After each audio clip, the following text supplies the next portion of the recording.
कृष्ण चैतन्य प्रभु नित्यानंद श्री अद्वैत गदाधर श्रीवासादि गौर भक्तवृंद जय श्री कृष्ण चैतन्य प्रभु नित्यानंद श्री अद्वैत गदाधर श्रीवासादि गौर भक्तवृंद हरे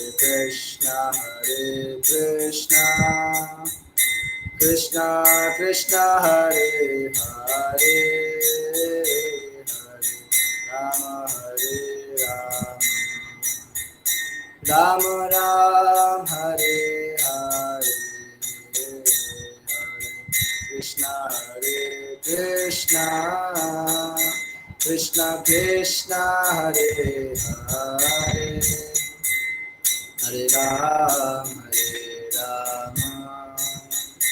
राम राम हरे हरे हरे कृष्णा कृष्णा कृष्णा हरे हरे हरे राम राम राम हरे हरे हरे कृष्णा कृष्णा कृष्णा हरे हरे हरे राम राम राम हरे हरे हरे कृष्णा कृष्णा कृष्णा हरे हरे हरे राम राम राम हरे हरे हरे कृष्णा कृष्णा कृष्णा हरे हरे हरे राम राम राम हरे हरे जय प्रभुपदा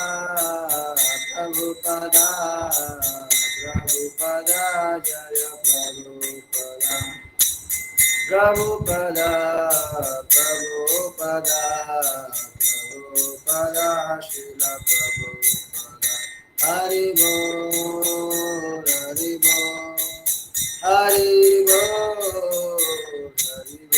नित्य गौर हरि बोल गौर हरि बोल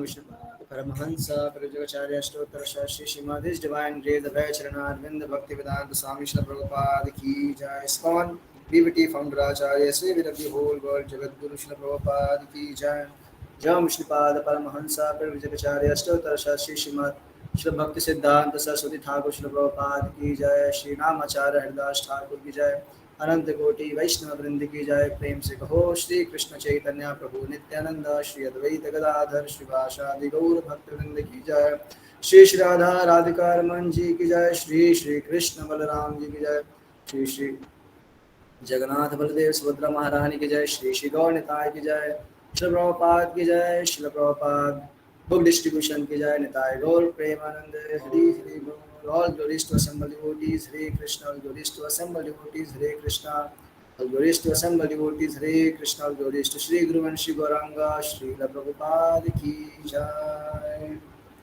हरे कृष्णा डिवोटीज, तो आप सभी लोगों का स्वागत है हमारी जो हम वीकली कृष्णा बुक रीडिंग करते हैं। तो स्टार्ट करने से पहले हम जो इन्वोकेशंस हैं और जो मंगलाचरण है वो करेंगे, ताकि हम हर बार की तरह या फिर जैसे भी जो भगवान की दिव्य लीलाएं उसको हम समझ पाएँ और अच्छे से अच्छे तरीके से अपने लाइफ में उसको हम अप्लाई कर पाएँ। तो उसके लिए हम प्रे कर सकते हैं। तो जो डिवोटीज प्रेयर से याद हों जिनको, वो रिपीट कर सकते हैं साथ में, जिनको नहीं भी एटलीस्ट वो ये भगवान से प्रार्थना के भाव में अपने हाथों को जोड़ सकते हैं। ओम नमो भगवते वासुदेवाय। ओम नमो भगवते वासुदेवाय। ओम नमो भगवते वासुदेवाय। नारायणं नमस्कृत्यं नरं चैव नरोत्तमं देवीं सरस्वतीं व्यासं ततो जयमुदीरये। नष्टप्रायेषु भद्रेषु नित्यं भागवतसेवया भगवतिरुत्तमा श्लोके भक्तिर्भवति नैष्ठकी। कृष्णाय वासुदेवाय देवकीनन्दनाय च नन्दगोपकुमाराय गोविन्दाय नमो नमः। ॐ अज्ञानतिमिरान्धस्य ज्ञानञ्जनशलाकया चक्षुर्मिलितं येन तस्मै श्रीगुरुवे नमः। श्रीचैतन्यमनोभीष्टं स्थापितं येन भूतले स्वयं रूपकदा मह्यं ददाति स्वपदान्तिकं वन्देऽहं श्रीगुरो श्रीयुतपदकमलं श्रीगुरोन् वैष्णवांश श्रीरूपं साग्रजातं सैगणरघुनाथान्वितं त्वं सजीवं साद्वैतं सावधूतं परिजनसहितं कृष्णचैतन्यदेवं श्री राधा कृष्ण पादान सहगण ललिता श्री विशाखान्वितं हे कृष्णा करुणा सिंधो दीन बंधो जगतपते गोपेश गोपिका कांत राधा कांत नमस्तुते तप्त कांचन गौरांगी राधे वृंदावनेश्वरी वृषभानुसुते देवी प्रणमामि हरिप्रिये वाञ्छाकल्पतरुभ्यश्च कृपा सिन्धु वैव च पतितानां पावनेभ्यो वैष्णवेभ्यो नमो नमः। जय श्री कृष्ण चैतन्य प्रभु नित्यानंद श्री अद्वैत गदाधर श्रीवासादि गौर भक्तवृंद। हरे कृष्णा कृष्णा कृष्णा हरे हरे हरे राम राम राम हरे हरे। नमो ओम विष्णुपादाय कृष्ण कृष्णाय भूतले श्रीमते भक्ति वेदांत स्वामी निति नामिने नमस्ते सारस्वती देवे गौरवाणी प्रचारिणे निर्विशेष शून्यवादी पाश्चात्य देशतारिणे।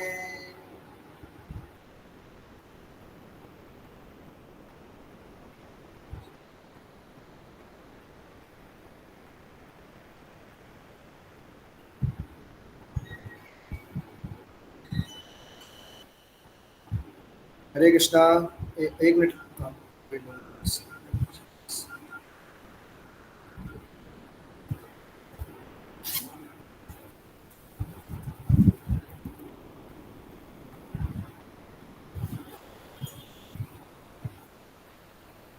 तो हमने लास्ट क्लासेस में जो हम कालिया दमन की लीला पढ़ रहे हैं, तो उसी में हम आगे और डिस्कस करेंगे। तो हमने कई सारे जो पॉइंट्स हैं डिस्कस किए कालिया लीला के ऊपर, और किस प्रकार भगवान कालिया के जो कालिया देह थी जो यमुना के अंदर वहाँ पे गए, और किस प्रकार उन्होंने कालिया को चैलेंज किया, ललकारा, और किस प्रकार भगवान ने उनका एक तरह से इसको करेक्ट भी किया और उसको चस्टाइज भी किया। तो भगवान ये भी सारी लीला कर रहे हैं क्यों? क्योंकि भगवान का एक स्वभाव क्या है, भगवान का एक नाम है भक्त वत्सल। तो भगवान सबका कर सकते हैं एडजस्ट, अपनी परेशानी भी एक बार को एडजस्ट कर लेंगे, बट जब भक्त के ऊपर कोई परेशानी आती है तो भगवान से वो टॉलरेट नहीं होता।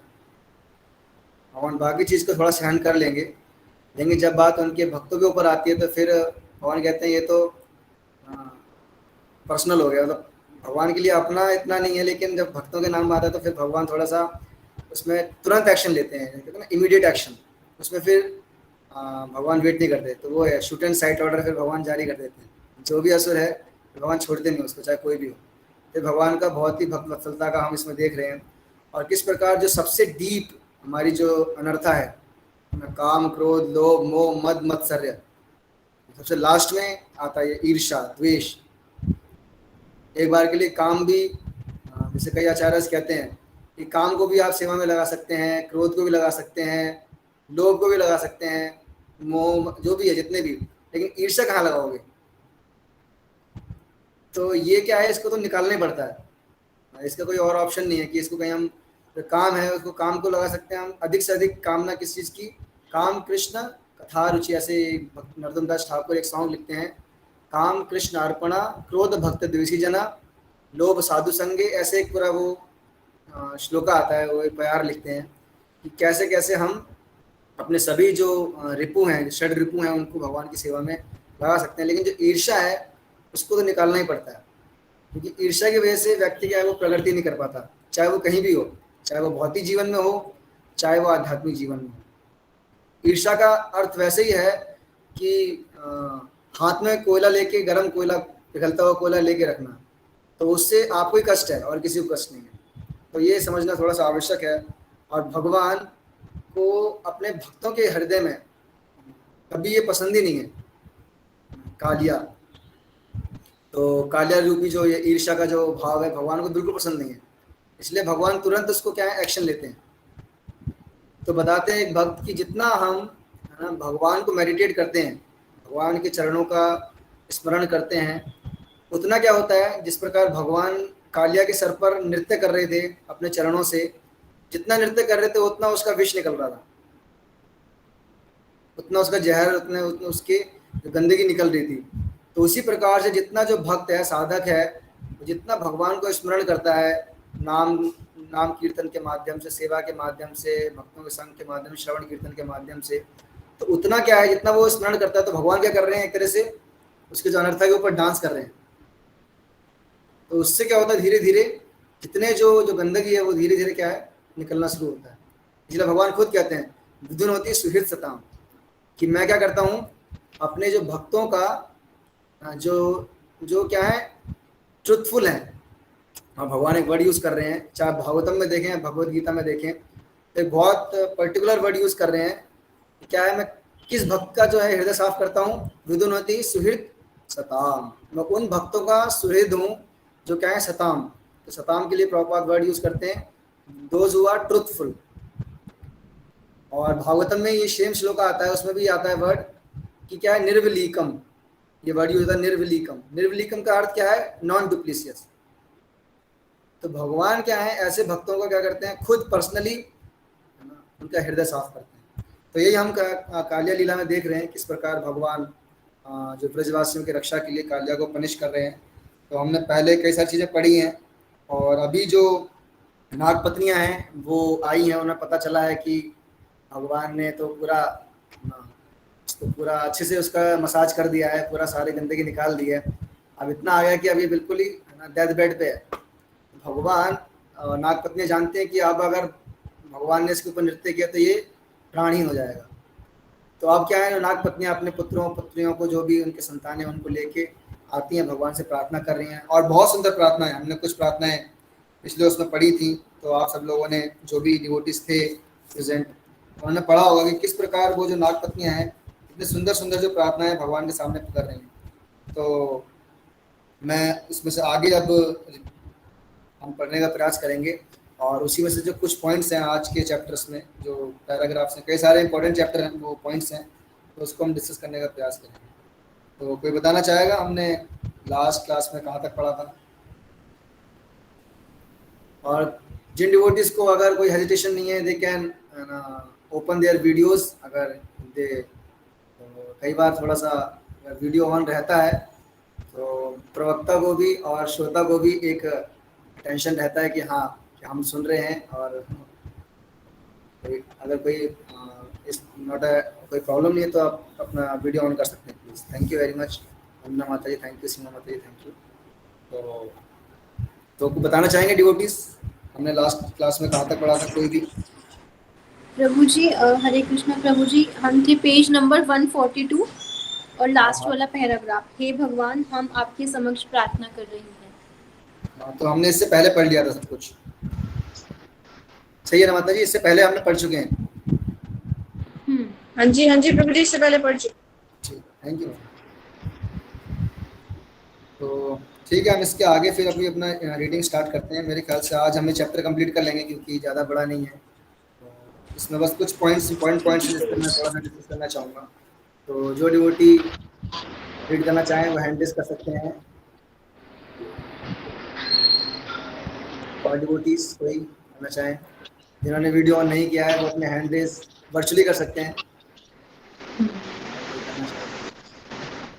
ओके ठीक है, वंदना माता जी आप रीड कर लीजिए प्लीज। जी प्रभु जी, हरे कृष्णा।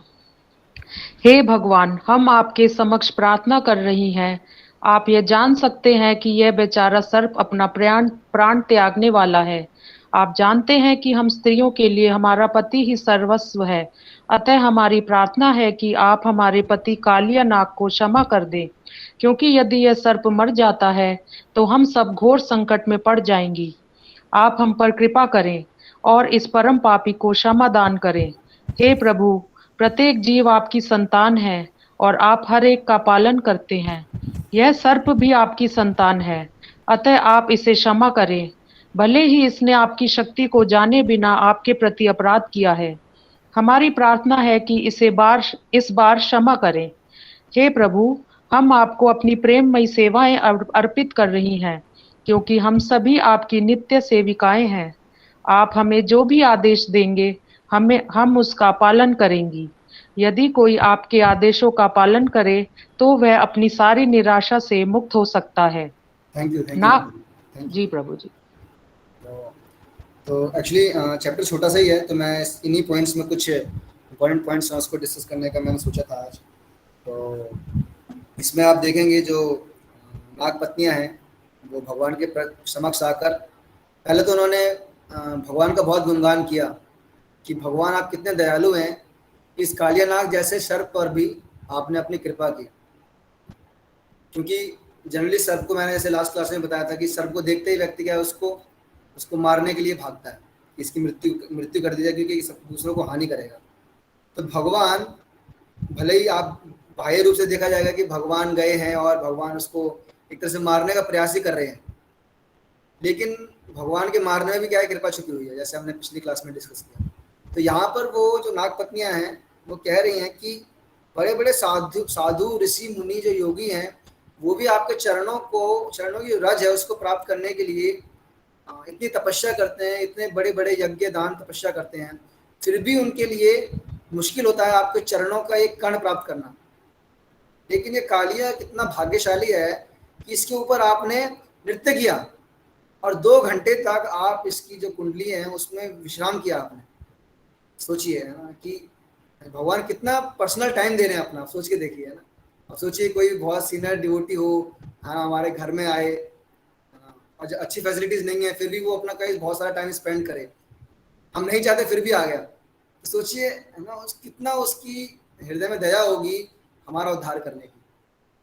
तो नाग पत्नियां इस रूप में देख रही हैं कि ना, एक तो है ना, हमने ऐसा नहीं कि कालिया ने इनवाइट किया था भगवान को कि चलिए हम तो नेबर्स ही हैं, आप मैं यहाँ रहता हूँ आप वहाँ रहते हैं, कभी आइए भगवान बड़ा आपको गुणगान सुनाए। कोई इन्विटेशन भी नहीं दिया था और भगवान बिना इन्विटेशन घुसे और पूरा आतंक मचाया और फिर पिटाई भी करी। लेकिन आप सोचिए भगवान फिर भी पिटाई के माध्यम से भी अपना पर्सनल टाइम दे रहे हैं, और उस पर्सनल टाइम देने से क्या है, कालिया और उनके पूरे परिवार का क्या है, उद्धार हो गया, केवल भगवान के एसोसिएशन मात्र से। भगवान का ये एक यूनिक क्वालिफिकेशन है या फिर यूनिक कैरेक्टर है कि भगवान जैसे पारस मणि या चिंतामणि का हम सुनते हैं, चाहे जाने अनजाने कैसे भी वो किसी को स्पर्श कर ले तो क्या होता है, वो वस्तु क्या है, स्वर्ण में परिवर्तित हो जाती है। तो भगवान भी वैसे ही हैं, चाहे जानकर अनजाने में प्रेम से क्रोध से कैसे भी भगवान के अगर कोई एसोसिएशन में आ जाता है तो क्या होता है, उसको एक तरह से क्या है, एक स्पिरिचुअल प्रोग्रेस उसका बढ़ जाता है, वो आगे बढ़ता है भक्ति की तरफ या फिर भगवान की तरफ, भक्ति उन्मुख हो जाता है। तो नागपत्नियों को बड़ा आश्चर्य हो रहा है कि हम इतनी तपस्याएं कर रही हैं, हम इतनी पूजा कर रही हैं, आपके भगवान वर्शिप कर रही हैं, क्योंकि नागपत्नी तो भक्त हैं, उनका तो गुणगान भी आता है कई सारे वैष्णव सॉन्ग्स में और कई सारे स्क्रिप्चर्स में भी। लेकिन कालिया का कोई ऐसा नहीं कि कालिया ने कोई बैठ के भक्ति करी या फिर कोई उसने तपस्या की या भगवान के नाम का जप किया, लेकिन फिर भी उसको इतनी ब्लेसिंग्स मिल रही है, इतनी कृपा मिल रही है। तो नागपत्नियों को बड़ा आश्चर्य हो रहा है कि अरे हमने तपस्या की लेकिन जो है संग जो भगवान जिसको अपना कृपा दे रहे हैं वो हमारे पति को दे रहे हैं। तो बड़ा भगवान का गुणगान कर रहे हैं कि आप क्या हैं, आपकी कृपा अहेतुकी है। हम कई बार सुनते हैं ना कॉजलेस मर्सी, तो कालिया के केस में आप देख सकते हैं बिल्कुल कॉजलेस है, कोई कॉज नहीं था कि कालिया के पास कोई बहुत अच्छी क्वालिफिकेशंस थी या कुछ कोई और उसके अंदर कोई भी भक्ति का लक्षण था, कुछ नहीं था बिल्कुल। अगर आप देखेंगे सब तरीके से उसका अगर चेकलिस्ट बनाई जाए तो हर में उसका बस वो क्रॉस ही लगेगा कि सरेंडर है नहीं है, हम्बल है नहीं है, तृणादपी है नहीं है, सुनीचेन है नहीं है, तरुरपी है नहीं है, सहिष्णुता है नहीं है, सब में उसका कट्टस लगेगा। लेकिन फिर भी क्या है, भगवान उसको अपने चरणों का आश्रय दे रहे हैं। तो ये देखकर नागपत्नियों को बड़ा आश्चर्य हो रहा है और वो और इस पे क्या है वो अप्रिशिएट कर रही है भगवान को, और साथ साथ उसके बाद जो है अपने जो पति हैं कालिया का भी वो क्या है एक तरह से गुणगान कर रही है कि जरूर इसने अपने पिछले जीवन में अवश्य ही कोई ना कोई ना पुण्य कर्म किया होगा, तभी क्या है इसको भगवान आपके चरणों का आश्रय प्राप्त होगा। किसी कारण से हो सकता है कि इसको सर्प योनि प्राप्त हुई हो, इसने किसी वैष्णव के प्रति या फिर कुछ अपराध किया हो या फिर कुछ इससे पाप हो गया हो या द्वेष हो गया हो, तो इस वजह से इसको प्राप्त हुआ। लेकिन अवश्य ही इसने कुछ ना कुछ नागपत्नियां सोच रही हैं कि अवश्य ही, क्योंकि ना वो एक अपना अनुमान लगा रही हैं कि कुछ ना कुछ जरूर इसने किया होगा, तभी आप क्या है इसके ऊपर थोड़ा अनुग्रहित हुए हैं। लेकिन भगवान तो क्या है कॉजलेस मर्सी, भगवान सोचा चलो आज थोड़ा इस पर भी कृपा कर लेते हैं। तो ऐसा यहाँ पे हो रहा है। तो नागपत्नियां क्या कह रही हैं कि आप कृपा करके इनको मारे ना, क्योंकि एक जो गृहस्थ जीवन में जो पति पत्नी का जो संबंध होता है, तो पत्नी पति पर आश्रित होती है, पति पत्नी पर आश्रित होता है, तो दोनों का एक क्या कहते हैं भक्ति में आगे बढ़ने का या फिर अपने गृह जीवन में आगे बढ़ने का म्यूचुअल कोऑपरेशन होता है। ऐसा नहीं कि एक व्यक्ति से ही है ना घर चलता है या फिर एक व्यक्ति के ही कार्य से सब कुछ संपन्न हो सकता है। तो नागपत्नियां क्योंकि वो भले ही भक्त हैं लेकिन वो जानती हैं कि जो गृहस्थ जीवन में अगर वो हैं तो उनको अपने वो जिम्मेदारी भी और उसको समझना है। तो इसीलिए क्या कर रहे हैं वो भगवान से रिक्वेस्ट कर रही हैं कि भगवान आपने उसको दंड देना दे दिया, उसकी अकल सुधर गई है, आप कृपया उसको आप छोड़ दें ताकि क्या है ये अब आपकी भक्ति में रत हो सके। पहले तो हम अकेली कर रही थी छुप छुपा के जैसे भी, क्योंकि इसके सामने तो हम नहीं कर सकते थे। जैसे घर में कई बार होता है कि घर में एक मेंबर भक्त होता है एक नहीं होता, तो दूसरे को क्या है कई बार है ना छुप छुपा के या फिर कई बार झूठ बोल के भी है ना मंदिर में सेवाओं में या फिर कई बार करना पड़ता है। क्यों? भगवान की सेवा के लिए, एक हायर कॉज के लिए। लेकिन अब क्या वो सोच रही है कि अभी भगवान के चरणों का स्पर्श मिल गया है तो अभी हम क्या है इजीली भक्ति को परफॉर्म कर सकते हैं। तो इसलिए वो रिक्वेस्ट कर रहे हैं कृपया आप इनको अब एक तरह से मृत्युदंड ना दें, इनको बख्श दें, क्योंकि हमारे पुत्र भी हैं और हम भी क्या हैं अबला स्त्रियां हैं, तो हमें आप इनकी आवश्यकता है। तो जब ये प्रार्थना कर रही हैं तो उसके बाद क्या समझा रही हैं वो कि ये केवल हमारा पति नहीं है, आपकी संतान भी है। केवल इसका हमारे साथ संबंध नहीं है। कोई कहेगा आप तो बड़े स्वार्थी हो, है ना, भक्त भी है साथ में, स्वार्थी में अपना हित देख रहे हैं, नहीं। तो वो कह रहे हैं कि आपका पुत्र भी है ये। कहेगा मेरा पुत्र कैसे? तो भगवान खुद भगवगीता में कह रहे हैं ममे वांशो जीव लोके जीव भूत सनातन मनसष्ठानि इंद्रियाणि प्रकृति स्थानी कर्षति। भगवान 15वें अध्याय में कह रहे हैं जितने भी जो जीवात्मा है वो क्या है मेरे अंश हैं। और फिर भगवगीता में एक जगह कहते हैं भगवान सर्व योनिषि कौन्तेय, फिर लास्ट में आता अहम बीज प्रथम पिता। जितनी भी जो योनि है 84 लाख स्पीसीज जो है उसका जो पिता वो कौन है? मैं हूँ। तो भगवान ने सर्टिफाइड किया हुआ है, स्टैंप लगाई हुई है कि जितने भी जीवात्माएं हैं, जितने भी जो सोल्स हैं वो क्या है मेरे अंश हैं। तो इस रिश्ते से क्या है नागपत्नी कह रही हैं कि हे भगवान कृपया आप अपना पुत्र जो है उसको है ना क्षमा प्रदान करें। कि पिता कई बार होता है पुत्र गलती करता है, कई बार पिता को ही वो एक तरह से हार्म करने का प्रयास करता है, लेकिन फिर भी पिता है जो माता पिता होते हैं वो क्या पुत्र के प्रति एक स्वाभाविक उनका एक लगाव होता है, स्वाभाविक क्या कहते हैं दया का भाव होता है, तो उसको क्षमा कर देते हैं। हमने देखा होगा कई सारे शास्त्रों में जो प्रसंग आते हैं किस प्रकार पुत्रों की गलती पे भी माता पिता ने क्या उनको क्षमा किया। तो जैसे ये हम पढ़ रहे हैं तो भगवान से भी वही प्रार्थना कर रहे हैं। और फिर उसके बाद क्या कह रही हैं कि हम भी क्या हैं आपकी नित्य सेविकाएं हैं, कि हम भी क्या हैं आप पे आश्रित हैं।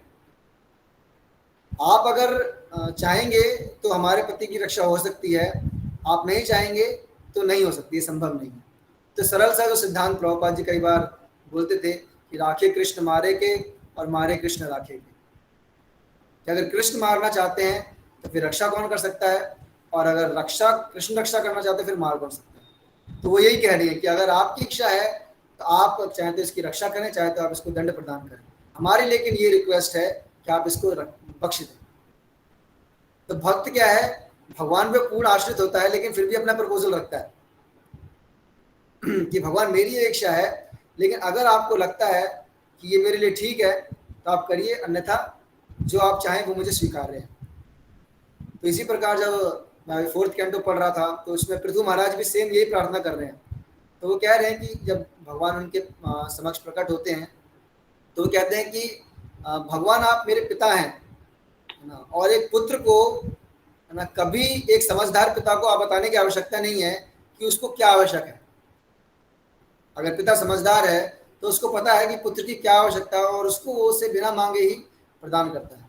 तो वो कहते हैं भगवान आप भी क्या है, मेरे पिता के समान है, पिता हैं, तो आप क्या जो मेरे लिए हितकर है वो मुझे प्रदान करें। तो ये क्या है, वास्तव में एक भक्त का दृष्टिकोण होता है कि वो भगवान से रिक्वेस्ट तो करता है, प्रार्थना तो करता है, लेकिन ऐसा नहीं कि भगवान आपको करना ही पड़ेगा, आप नहीं करेंगे तो आज से हमारी तुम्हारी कट्टी। कई लोग जो नौसिखिए भक्त लोग होते हैं वो कई बार कहते हैं ना कि जब तक डील ठीक चल रही है तो ठीक है, जहाँ थोड़ा ऊपर नीचे हुआ आज से भगवान अपने रास्ते में अपने रास्ते, वो मंदिर नहीं आते फिर। क्यों? क्योंकि भगवान ने उनकी डिमांड पूरी नहीं की। बट दे फॉरगॉट कि भगवान हमेशा वो चीज़ देते हैं जो हमारे हित के लिए। तो एक डिवोटी बड़ा अच्छा बता रहे थे, what is the difference between Krishna and Demi God's. तो किसी ने पूछा तो बड़ा अच्छा वो बता रहे थे कि डेमी गॉड्स जैसे एक स्कूल का बच्चा है, अगर उसको अपनी पेंसिल को शार्प करने के लिए कुछ इंस्ट्रूमेंट चाहिए, तो अगर वो जाता है कि कहते हैं किसी शॉपकीपर के पास, कहता है मुझे ब्लेड दे दीजिए, शॉपकीपर क्या करेगा, सिंपली उससे पैसे लेगा और उसको ब्लेड दे देगा। बट लेकिन जो पिता है, अगर वो पिता के पास जाता है और पिता से कहता है पिताजी मुझको ब्लेड चाहिए, तो पिता पूछेंगे भाई क्यों चाहिए, क्योंकि वो उन्हें पता है ये क्या है, छोटा बच्चा है, ब्लेड से क्या है इसको खतरा है। तो पूछेंगे क्यों चाहिए, तो कहेंगे पापा मुझको पेंसिल छीलनी है। तो कहेगा बेटा पेंसिल ब्लेड से नहीं छीली जाती, उसके लिए शॉर्पनर आता है। तो फादर क्या करेंगे, उसको शॉर्पनर देंगे, तो उससे क्या है उसका काम भी हो जाएगा और वो किसी प्रकार से उसको हार्म भी नहीं होगा। तो ये डिफरेंस है डेमी गॉड्स एंड जो कृष्णा है। इसलिए कृष्ण के बहुत कम भक्त हैं। क्यों? क्योंकि कृष्ण क्या है, बहुत ताप तोल के देते हैं, ऐसा नहीं जो मांगा दे दिया। लेकिन डेमी गॉड्स क्या है, जो चाहिए आपको, ठीक है, जो आपको चाहिए आप थोड़ी सी तपस्या करिए, थोड़े से व्रत रखिए, आपको प्राप्त हो जाएगा। अगर आपने उस अकॉर्डिंग उसको फॉलो किया है, आपके जो कर्मा के जो जितनी भी जो डिक्शनरीज है उसके अकॉर्डिंग वो देखा जाएगा, ठीक है ये इसके अकॉर्डिंग इतना है, इसको दे दीजिए, इतने भाई 5 रुपए दिए हैं, ठीक है 5 रुपए का सामान दे दीजिए। बट दे नेवर इंक्वायर किस लिए चाहिए, क्यों चाहिए। लेकिन कृष्णा सोचते हैं अच्छा ही चाहिए, लेकिन इसका यूज क्या करेगा, ये क्या इससे इसकी भक्ति आगे बढ़ेगी। तो ये क्या है, भगवान इसीलिए क्या है पिता के समान है, और इसलिए नागपत्नियां क्या है रिक्वेस्ट कर रही हैं, लेकिन एक भगवान को बिल्कुल फ्री स्वराट कि भगवान आपकी जो इच्छा, यथा इच्छसी तथा करो, आप जो चाहते हैं वो करिए। और वही सेम भगवान वैसे ही हैं, भगवान भी हमें वही बोलते हैं। पूरी भगवता सुनाने के बाद भगवान ने अर्जुन को ऐसा नहीं कि आप फॉलो करो, मैंने बोल दिया सर धर्म परित्यज्य आ जाओ, नो ऑप्शन। भगवान ने पूरा बोलने के बाद यही बोला अर्जुन को कि अर्जुन मैंने सारा ज्ञान सुना दिया आपको, अब आपकी जो इच्छा है वो करिए। लेकिन अर्जुन क्यों, क्योंकि समझदार है, वो कहते हैं नष्ट मोह स्मृति लब्धा तत्प्रसाद में अच्युता, फिर बोलते हैं करिष्य वचनम तव, अब तो मैं करूंगा, आप जो बोल रहे हैं वही करूंगा, अब मैं लड़ूंगा मरूंगा और मारूंगा भी। मतलब जो भी उन्होंने जो युद्ध में तो क्या है, मरना है मारना है, उन्होंने बिल्कुल उसको डिटरमिन्ड होके एक्सेप्ट किया। तो ये यहाँ पे कुछ हम समझ पाए इसमें। थोड़ा और आगे कोई डिवोटी पढ़ना चाहे पढ़ सकते हैं प्लीज। कोई न्यू डिवोटीज में से, जो न्यू डिवोटीज मीन्स उन्होंने कभी पढ़ा ना हो या फिर उनको मौका ना मिला हो, तो वो अगर हैंड रेज करना चाहें, पढ़ना चाहें प्लीज पढ़ सकते हैं। लोग कई सारे डिवोटीज हैं, हर्ष प्रभु हैं, गुणिका माता जी हैं, नीलम माता जी, संगीता माता जी, जो भी और डिवोटीज हैं, मुझे केवल उनके नाम दिखाई दे रहे हैं, तो अगर वो पढ़ना चाहें तो प्लीज पढ़ सकते हैं। प्रभु जी पढ़ना चाहते नहीं है। गुणिका माता जी पढ़ना चाहेंगे? हरे कृष्णा। पढ़ना तो चाहते हैं पर बुक नहीं है हमारे पास। माता जी आवाज नहीं आ रही आपकी। प्रभु जी वो कह रहे हैं उनके पास बुक नहीं है। Okay okay.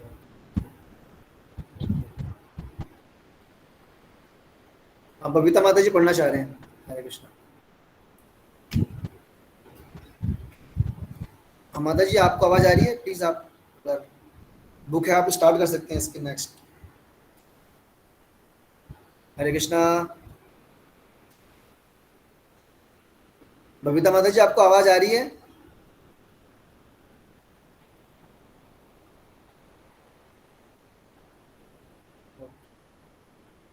रूमा माता जी, आप फिर पढ़ लीजिए अभी।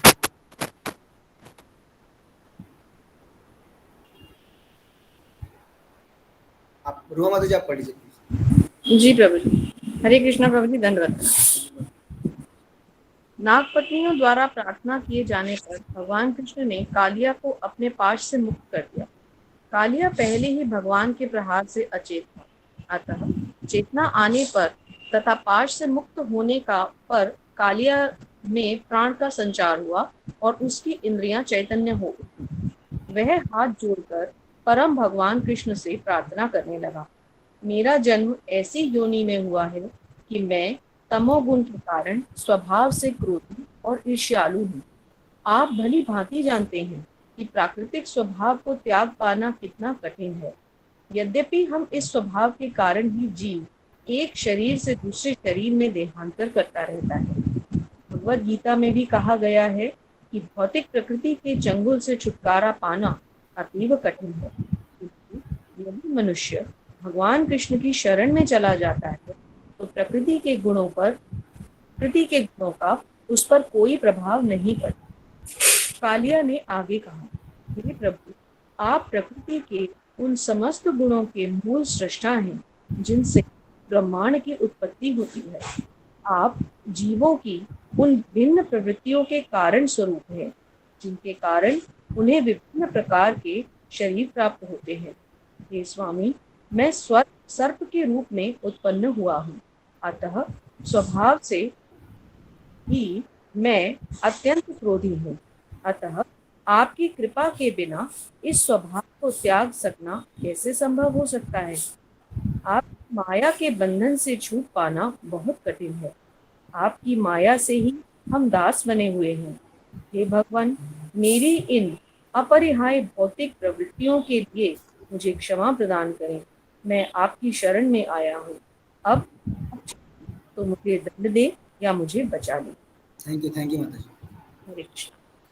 तो अभी कालिया जो है, क्योंकि भगवान ने नाग पत्नियों का प्रार्थना सुनकर उसको एक तरह से रिलीज कर दिया, उसको एक तरह से छोड़ दिया। तो अभी कालिया क्या है, क्योंकि इतनी देर से उसके ऊपर ऐसा लग रहा था कितना भार उसके ऊपर है, पूरा ब्रह्मांड उसके ऊपर रखा हुआ है। कि भगवान, जैसे मैंने बताया था कि भगवान क्या है, उनके सारे गर्भ में ही सारे जो ब्रह्मांड समाहित हैं। तो जब भगवान ने उसको, जब एक तरह से भगवान उसके फन से ऊपर नीचे से उतरे उसके उस फन से, तब उसको लगा कि हाँ, अब मैं कुछ कर सकता हूँ, कुछ बोल सकता हूँ। क्योंकि उससे पहले उसकी हिम्मत नहीं हो रही थी कुछ बोलने की, क्योंकि उसका पूरा अचेतन बिल्कुल एक तरह से बेहोश पड़ा हुआ था। इतना भगवान ने उसकी पिटाई की थी, आप सोच सकते हैं। तो जब उसको होश आया और वो सुन रहा है कन्वर्सेशन, तो उसकी जो वाइफ्स हैं वो कैसे भगवान की स्तुतियाँ कर रही हैं और वो बता रही हैं कि भगवान किस प्रकार सभी जो ब्रह्मांड है, सभी योनियों के स्रोत हैं, सभी प्रकार के जो, जैसे हमने बताया था, काल चक्र है उसके भगवान नियंता हैं। एक एक क्षण, एक एक घंटा, एक एक जो समय है उसके भगवान एक तरह से नियंता है। जब ये सब वो सुन रहा है, कालिया वहाँ पे खड़े होकर वो सुन रहा है कि उसकी पत्नियां किस प्रकार भगवान का गुणगान कर रही हैं, तो समझ गया कि ये जो व्यक्ति है वो साधारण नहीं है। वो तो पहले समझ में आ गया था उसको, लेकिन अभी क्या है, वो भगवान की स्तुति करने का और भगवान के प्रति अपना जो गलती है उसको कन्फेस करने का एक वो हिम्मत जुटा पाया। और भगवान को यही प्रे कर रहा है कि भगवान क्या कह रहा है, वो ये नहीं कह रहा कि है ना आपने मेरी पिटाई की या फिर कुछ भी किया, वो अपनी कमियों को क्या है एड्रेस कर रहा है। और यही एक डिवोटी की जो कहेंगे आप एक गुड क्वालिटी है कि जब भी उसकी लाइफ में कोई एडवर्स कंडीशन आती है तो वो अपनी जो एक तरह से कमियों को देखता है, कहाँ इसमें मेरी कमी थी, कहाँ पर इसमें मैं सुधार कर सकता था, और किस प्रकार भगवान ने है ना मुझे इस कंडीशन में संभाला या मुझे बचाया। तो ये एक डिवोटी का एक तरह से कहेंगे विजन होता है, एक देखने का नजरिया होता है। कालिया भी है, वो क्या कह रहा है कि भगवान ये मेरी कंडीशनिंग है, जैसे हम सुनते हैं ना कंडीशन सोल, तो हर जो बॉडी में क्या है कुछ ना कुछ कंडीशनिंग है कि उस बॉडी में जाकर व्यक्ति वैसा ही बिहेव करेगा। उसके पास बहुत रेयर ऑप्शंस होते हैं उस स्वभाव से हटकर कार्य करने का। अगर कोई किसी मान लीजिए कोई शेर की योनि में है तो स्वाभाविक उसका जो रुचि है वो जो मांसाहार इत्यादि जो उग्र जो स्वभाव के कारण है उसमें होगा। जो गाय के शरीर में है स्वाभाविक क्या है उसका जो सात्विक जो एनवायरनमेंट है उसके प्रति होगा। तो ये जो स्वभाव है वो शरीर के साथ के सोल को कंडीशन कर देता है। तो वो इस कालिया भी कह रहा है कि क्योंकि मैं सर्प योनि में हूँ और सर्प स्वभाव से क्या होते हैं ईर्ष्यालु और क्रोधी होते हैं, तो इसमें मेरा कोई दोष नहीं है भगवान कि मैंने है ना आपके प्रति ईर्ष्या की या फिर मैंने यहाँ पर जो ब्रजवासीज हैं उनके प्रति अपनी ईर्ष्या प्रकट की, क्योंकि ये मेरा स्वभाव है। और कह रहा है स्वभाव को बड़ा मुश्किल है, बड़ा कठिन है बदल पाना। तो ये कोई कहेंगे आप ये ऐसा नहीं कि कोई बहुत वेग टर्म बोल रहा है कालिया, ये हमारे दैनिक जीवन में हम देख सकते हैं। अगर हमारी कोई हैबिट है, कोई हमारा नेचर है, तो इट्स वेरी डिफिकल्ट उससे ओवरकम हो पाना। जब हम भक्ति जीवन में नहीं थे उससे पहले हो कहते ना every says has a past. तो हर एक जो संत है उसका ये क्या है, देखो भक्ति लाइफ से जुड़ने से पहले वो किसी ना किसी प्रकार से कुछ ना कुछ उसके जीवन में जो होता है जो जो भक्ति के लिए अनुकूल नहीं होता, तो वो बड़ा उसके लिए एक तरह से एक स्ट्रगल होता है उससे अपने आप को निकाल पाना और अपने आप को उसमें भक्ति में इस्टेब्लिश कर पाना, क्योंकि वो बहुत अड़चन बनता है भक्ति के मार्ग में। तो क्योंकि स्वभाव जब एक किसी व्यक्ति का बन जाता है तो बड़ा मुश्किल होता है उसको चेंज कर पाना। तो स्वभाव केवल एक ऐसा नहीं कि एक दिन में स्वभाव बन जाता है। स्वभाव को बनने में बहुत क्या है एक प्रोसेस है उसका, स्टेप बाय स्टेप क्या है जो स्वभाव की स्टेज पर चीजें पहुंचती हैं। जैसे इसकी शुरुआत होती है, जैसे हम सुनते हैं जो शब्द है वासना, मतलब एक थॉट। तो जो थॉट होता है उससे क्या है, उससे व्यक्ति क्या बनता है वृत्ति। वृत्ति मीन्स तो किसी प्रकार के कार्य करता है, एक्टिविटीज करता है उन विचारों के आधार पर। जो उसकी वासनाएं हैं उसके आधार पर वो क्या है कुछ कार्य करता है, कुछ कृत्य करता है, जिससे क्या बनती है वृत्ति। और जब उसी कार्य को वो बार बार करता है तो वो क्या बनते हैं संस्कार। और वही संस्कार जब बिल्कुल जो हमारा जैसे कॉन्शियस माइंड और अनकॉन्शियस माइंड चित्त जो होता है, जब चित्त के ऊपर उसकी परत पड़ जाती है तो वो क्या हो जाता है स्वभाव। स्वभाव वैसे ही है जैसे आप कोई कलर, आपने कोई कलर पॉलीथीन है ना, अलग अलग वैरायटी की कलर पॉलीथीन होती हैं आपने देखी होंगी। तो जिस लाइट के ऊपर आप, चाहे लाइट बिल्कुल ट्रांसपेरेंट है, बिल्कुल वाइट है, लेकिन अगर उस लाइट के ऊपर आप येलो पॉलीथीन रखते हैं तो येलो लाइट इमिनेट करती है। अगर आप रेड रखते हैं तो रेड करती है, ब्लू रखें तो ब्लू करती है, ग्रीन रखें तो ग्रीन करती है। तो उसी प्रकार से जो स्वभाव होता है जब वो चित्त के ऊपर एक तरह से उसका लेयर बनती है तो व्यक्ति जो एक्ट करता है वो भी क्या करता है उसी, जबकि जो कहते हैं ना सोल बिल्कुल प्योर है, तो फिर क्यों वो अलग अलग प्रकार के कार्य करते हैं, अलग अलग प्रकार की योनि में अलग अलग प्रकार के उसके इच्छाएं होती हैं, उसके कार्य होते हैं। क्यों? क्योंकि उसके स्वभाव की जो लेयर है वो अलग अलग प्रकार की है। जो उसने कार्य किए, जो उसके विचार थे, जो उसने संस्कार अपने हृदय में स्थापित किए, उसके हिसाब से जो उसका स्वभाव बनता है, तब व्यक्ति क्या है उस प्रकार से कार्य करता है और उस प्रकार का शरीर वो प्राप्त करता है। तो स्वभाव को बदलना बड़ा मुश्किल है। तो एक बहुत अच्छा पास टाइम गौरांग प्रभु, आपने कई डिवोटीज ने उनका नाम सुना होगा, is a very famous speaker in our ISKCON. तो गौरांग को एक लेक्चर में शेयर कर रहे थे तो मैं सुन रहा था बहुत पहले, बता रहे थे स्वभाव को बदलना कितना मुश्किल है। तो कह रहे थे कि एक बार एक फुटबॉल टीम थी, तो फुटबॉल टीम का मैच था 3 दिन बाद। बहुत ही उनका जो बिग जो भी कह सकते हैं आप, फाइनल सेमीफाइनल जो भी था, बिल्कुल फाइनल मैच था। तो जब ऐसा चल रहा था तो क्या हुआ, उनका जो गोल कीपर था वो उसको इंजरी हो गई और उसका हैंड फ्रैक्चर कुछ हो गया, तो वो खेल नहीं सकता था। तो बड़ी टेंशन होगी पूरे टीम में कि विदाउट गोल कीपर तो मैच खेलना बड़ा मुश्किल है, क्योंकि वही तो सारा एक तरह से रक्षक होता है। तो टीम में बड़ा टेंस इन्वायरमेंट था, समझ में नहीं आ रहा था क्या करें, और इतनी जल्दी गोल कीपर मिलेगा भी नहीं, 3 दिन बचे हैं, तो उन सबसे क्या करें। तो ऐसी टेंशन में थे। तो किसी कारण से वो कुछ मार्केट में जो उनके कैप्टन और 1-2 फ्रेंड्स थे वो गए हुए थे। जब वो जा रहे थे तो उन्होंने क्या है रास्ते में देखा कि एक ना बड़ा विचित्र उन्होंने एक इंसिडेंस देखा कि एक क्या है, व्यक्ति खड़ा हुआ है और एक ट्रक खड़ा हुआ है। ट्रक के पीछे एक व्यक्ति है और उसके अंदर एक व्यक्ति है, और ट्रक पूरा तरबूज से भरा हुआ है, बड़े बड़े तरबूज। और क्या चल रहा है, अंदर से एक जो व्यक्ति है वो तरबूज फेंक रहा है, और वो आगे की तरफ मतलब तरबूजों की तरफ देख रहा है और पीछे फेंक रहा है। और जो पीछे खड़ा हुआ है वो जिस डायरेक्शन में आ रहा है उसको पकड़ के क्या है, उसको कैच कर ले रहा है। तो बड़ा उस जो कैप्टन थे वो कई देर तक देखते रहे, कम से कम आगे आधे घंटे तक खड़े होकर ये सीन देखते रहे कि वो किसी भी एंगल में आ रहा है वो उसको कैच कर ले रहा है, बिल्कुल वो छोड़ ही नहीं रहा है कोई। तो उनको लगा ये ना हमारा गोलकीपर।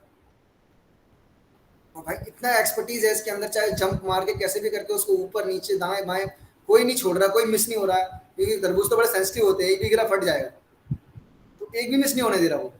तो उनको लगा यही हमारा गोलकीपर है, इसको हम रख लेते हैं। तो पूरा उसको मिले उससे कि यार तू हमारा गोलकीपर बनेगा। तो उसने कहा क्यों नहीं, हम तो डेली करते हैं ये, इसमें करने में क्या है। तो ऐसा चल रहा था, तो लेके चले गए पूरा ना, उन्होंने कहा ट्रेनिंग की क्या जरूरत है, इतना एक्सपर्ट तो है ही है, इसको क्या ट्रेन करना, हमने देख ही लिया, पूरा लाइव शो देखा हमने। तो लेके चले गए, फाइनल मैच था, फाइनल मैच में पहुंचे। और पहुंचने के बाद क्या हुआ, अभी गेम शुरू हुआ। अब दोनों टीम्स क्या बिल्कुल बिल्कुल स्ट्रिक्ट हैं, तो ना इधर से गोल हो रहा है ना उधर से गोल हो रहा है, पूरा टाइम सारा बीत गया, सब कुछ हो गया। तो जब पूरा गेम हो जाता है, कोई भी गोल नहीं होता, तो दोनों टीम्स को क्या है, पेनल्टी शूट जो भी होता है उनको दिया जाता है कि ठीक है आप खड़े हो गए, केवल गोलकीपर होगा और आपको शूट करना है और गोलकीपर को कैच करना है, बस कोई और प्लेयर नहीं होगा बीच में। तो अगर इधर गोल हुआ तो इधर है, नहीं तो उधर, तो ठीक है नो प्रॉब्लम। एक भी गोल नहीं हुआ था और सबको विश्वास था हम तो बिल्कुल जीत जाएंगे, हमारा गोलकीपर तो कहीं से भी आए तो वो पकड़ ही लेगा। तो ऐसे ही हुआ। तो जो हम जिस टीम ने जो ये इस गोलकीपर को लेके गए थे, तो इनकी टर्म, इनको अपना गोल बचाना था। तो सामने वाली टीम के सामने उन्होंने प्लेयर आया, उसने गोल करने का प्रयास किया, और ये हमारा जो देहाती गोलकीपर था वो बिल्कुल खड़ा हुआ था कैच करने के लिए। तो जैसे ही उसने गोल किया, वो इतना एक्सपर्ट था, उसने पकड़ लिया और पूरी जो टीम में क्या बिल्कुल तालियां बजनी शुरू हो गई, जीत गए जीत गए जीत गए। तो जब ऐसा हुआ, लेकिन तुरंत ही क्या है, जो वहाँ का जो रेफरी था जो भी था, उसने सारी सामने वाली टीम को क्या है विनर घोषित कर दिया। तो सब लोग हैरान हो गए कि गोल तो हमने बचा लिया, फिर वो विनर कैसे हो गए। तो प्रॉब्लम क्या थी, उसने क्या किया, उसने गोल तो पकड़ लिया, लेकिन बेचारे की एक हैबिट थी कि वो तरबूज पकड़ता तो था, लेकिन तरबूज पकड़ के उसका काम था पीछे डालना। तो उसने गोल रोक तो लिया, लेकिन उसके नेचर था, उसका स्वभाव था, उसने गोल पकड़ा तो सही, लेकिन पकड़ते ही सीधा क्या किया उसने, पीछे जो हमारा जो गोल पोस्ट होता है उसी में डाल दिया। तो स्वभाव को मैं समझाने का प्रयास कर रहा था कि भले ही कोई है ना कितना भी एक तरह से कहें बहुत इंटेलिजेंट हो, बहुत ही अपने ऑस्टेरिटी में एक्सपर्ट हो, लेकिन जब तक वो अपने स्वभाव पे वर्क नहीं करता, तब तक क्या है वो भक्ति में आगे बढ़ने में एक तरह से वो उसके अंदर एक रुकावट ही रहेगी वो स्वभाव। और स्वभाव दोनों तरीके के हो सकते हैं, ऐसा नहीं, कुछ अच्छे स्वभाव भी होते हैं, कुछ बुरे स्वभाव भी होते हैं। लेकिन कलयुग जो है उसकी खासियत ये है कि जो बुरे स्वभाव हैं उसके जो पड़ला है वो बहुत ज़्यादा भारी होता है। ये प्रायण अल्प आयुषो कलस्मिन युगे जना मंद सुमंद मतियो मंद भाग्य ही उपद्रता। ये कलयुग के लोगों की ये डेफिनेशन है कि मंद हैं, सुमंद हैं, एक तो वैसे ही बहुत लेजी हैं स्पिरिचुअल एक्टिविटीज़ में, और उनको क्या है स्पिरिचुअल एक्टिविटीज़ में तो लेजी हैं, साथ के साथ उनको स्पिरिचुअल एक्टिविटीज़ में थोड़ा सा टेस्ट भी आता है। There are so many cheaters. तो बड़ी सारी क्या है इम्पेडिमेंट्स हैं, उससे निकलना एक साधक के लिए बड़ा मुश्किल हो जाता है कई बार। तो यहाँ पे जो कालिया है वो हम सबके लिए एक समाधान दे रहा है। सोचिए, कालिया प्रभु जो हैं वो हम सबको एक बहुत अच्छा सोल्यूशन दे रहे हैं, जिससे हम क्या है अपने जो हमारी जो एक तरह से जो प्रॉब्लम्स हैं या फिर हमारे जो बुरे स्वभाव हैं आप कह सकते हो, उनसे हम कैसे बैड हैबिट से कैसे अपने आप को ओवरकम कर सकते हैं। तो बड़ा अच्छा वो ऑप्शन तरीका दे रहे हैं। क्या कह रहे हैं कि हे भगवान, आपकी कृपा के बिना इस स्वभाव को त्याग सकना कैसे संभव हो सकता है। आपकी माया के बंधन से छूट पाना बहुत कठिन है। आपकी माया से ही हम दास बने हुए हैं। तो क्या कह रहे हैं कि भगवान, केवल एक ही तरीका है आपकी माया से बचने का, वो क्या है? आपकी कृपा। अब भगवान खुद भी यही कह रहे हैं कि देवी है शगुनमयी मम माया दुरत्तया मामे वज प्रपद्यन्ते माया मेतम करन्ति। Is very difficult, very very very difficult to overcome my external energy, बहिरंगा शक्ति, दैवी शक्ति जो माया है। बहुत मुश्किल है माया से वो करना, अपने आप को ओवरकम कर पाना। लेकिन किसके लिए ईजी है? तो कह रहे हैं मामे जो प्रपद्यन्ते माया मेतम करन्ति। तो कह रहे हैं जिसके ऊपर भगवान की कृपा है, जो भगवान की शरण ग्रहण कर लेता है, उसके लिए बहुत ही आसान हो जाता है। हमने ब्रह्मा जी के प्रयास में पढ़ा था कि ये जो संसार है ये बहुत बड़े समुद्र की तरह है। लेकिन अगर कोई भगवान का आश्रय ले लेता है तो क्या हो जाता है उसके लिए? वो समुद्र हो जाता है किसके बराबर? जो एक बछड़े का खुर होता है, उसके जो उसमें इतना पानी होता है उसके बराबर। तो वो तो किसी के लिए मुश्किल नहीं है। तो उसी प्रकार माया जो है, हो सकता है बाहर के जो जो भक्त नहीं है उनके लिए बहुत बड़ा चैलेंज हो, लेकिन जो भक्त है भगवान की सेवा में लगा हुआ है, उसके लिए माया क्या है? बहुत ही जल्दी वो उसको ओवरकम कर सकता है भगवान की शुद्ध भक्ति करके। ऑब्वियसली माया भक्तों का टेस्ट लेती है। बाकी लोग तो देखो माया में हैं, चल रहे हैं जैसे भी चल रहा है उनके साथ में, उन्हें पता भी नहीं माया होती भी नहीं है कि होती है। वो कहते हैं हाँ सब ठीक चल रहा है, सुख क्या दुख है, ये तो लाइफ है। तो उनको माया की पिटाई भी पड़ रही है, बट वो उसको एज अ लाइफ का पार्ट एंड पार्सल समझ रहे हैं। ये तो लाइफ का एक अंग है। किसी के जीवन में दुख आता है, ये तो जीवन का एक तो क्या है पहलू है। सुख भी आता है, दुख भी आता है, बट वो कभी क्वेश्चन रेज नहीं कर पाते क्यों। लेकिन जो भक्त हैं वो हमेशा रेज करते हैं क्यों। तो जो माया देवी हैं, क्योंकि हम क्यों पूछते हैं तो माया देवी फिर डंडा भी लगाती हैं, क्यों पूछ रहे हो। तो जब हम पूछते हैं तो धीरे धीरे क्या है, हम समझ पाते हैं कि भगवान वास्तविकता में क्या है, हमें सुधारना चाहते हैं माया के थ्रू। तो भगवान का एक बहुत बड़ा प्लानिंग है। तो इसीलिए भगवान क्या करते हैं, माया को एंगेज करते हैं कि ये मेरे ढीठ बच्चे हैं, ये आए हैं यहाँ पर भौतिक जगत में थोड़ा एंजॉय करने के लिए, थोड़ा आप जाइए, थोड़ा बीच बीच में इनको थोड़ा सा ये रियलाइज़ कराते रहिए कि ये जगह उनके रहने के लायक नहीं। तो माया देवी का वो कार्य है। तो लेकिन अगर कोई बहुत ही सच्चे हृदय से और भगवान के प्रति समर्पित होकर अगर भगवान की सेवा में कोई लगा है, तो फिर कुछ समय बाद भगवान खुद ही कहते हैं माया देवी को, ठीक है आप इनको छोड़ दीजिए, ये है ना, इसको छोड़ दीजिए, इसको परेशान मत करिए, ये इसको यहाँ इस पाले में भेज दीजिए। तो माया क्या है, बिल्कुल भगवान की डोर कीपर जो होती है ना, जैसे कई लोग होते हैं बड़े बड़े जो अपने गेट पे बहुत ही कई हैवी पहले तो छोटे मोटे पिल्ले रखा करते थे, अब तो बहुत बड़े बड़े हैवी जर्मन शेफर्ड्स कुत्ते रखते हैं कि व्यक्ति देख के डर जाए, अंदर ही ना घुसे।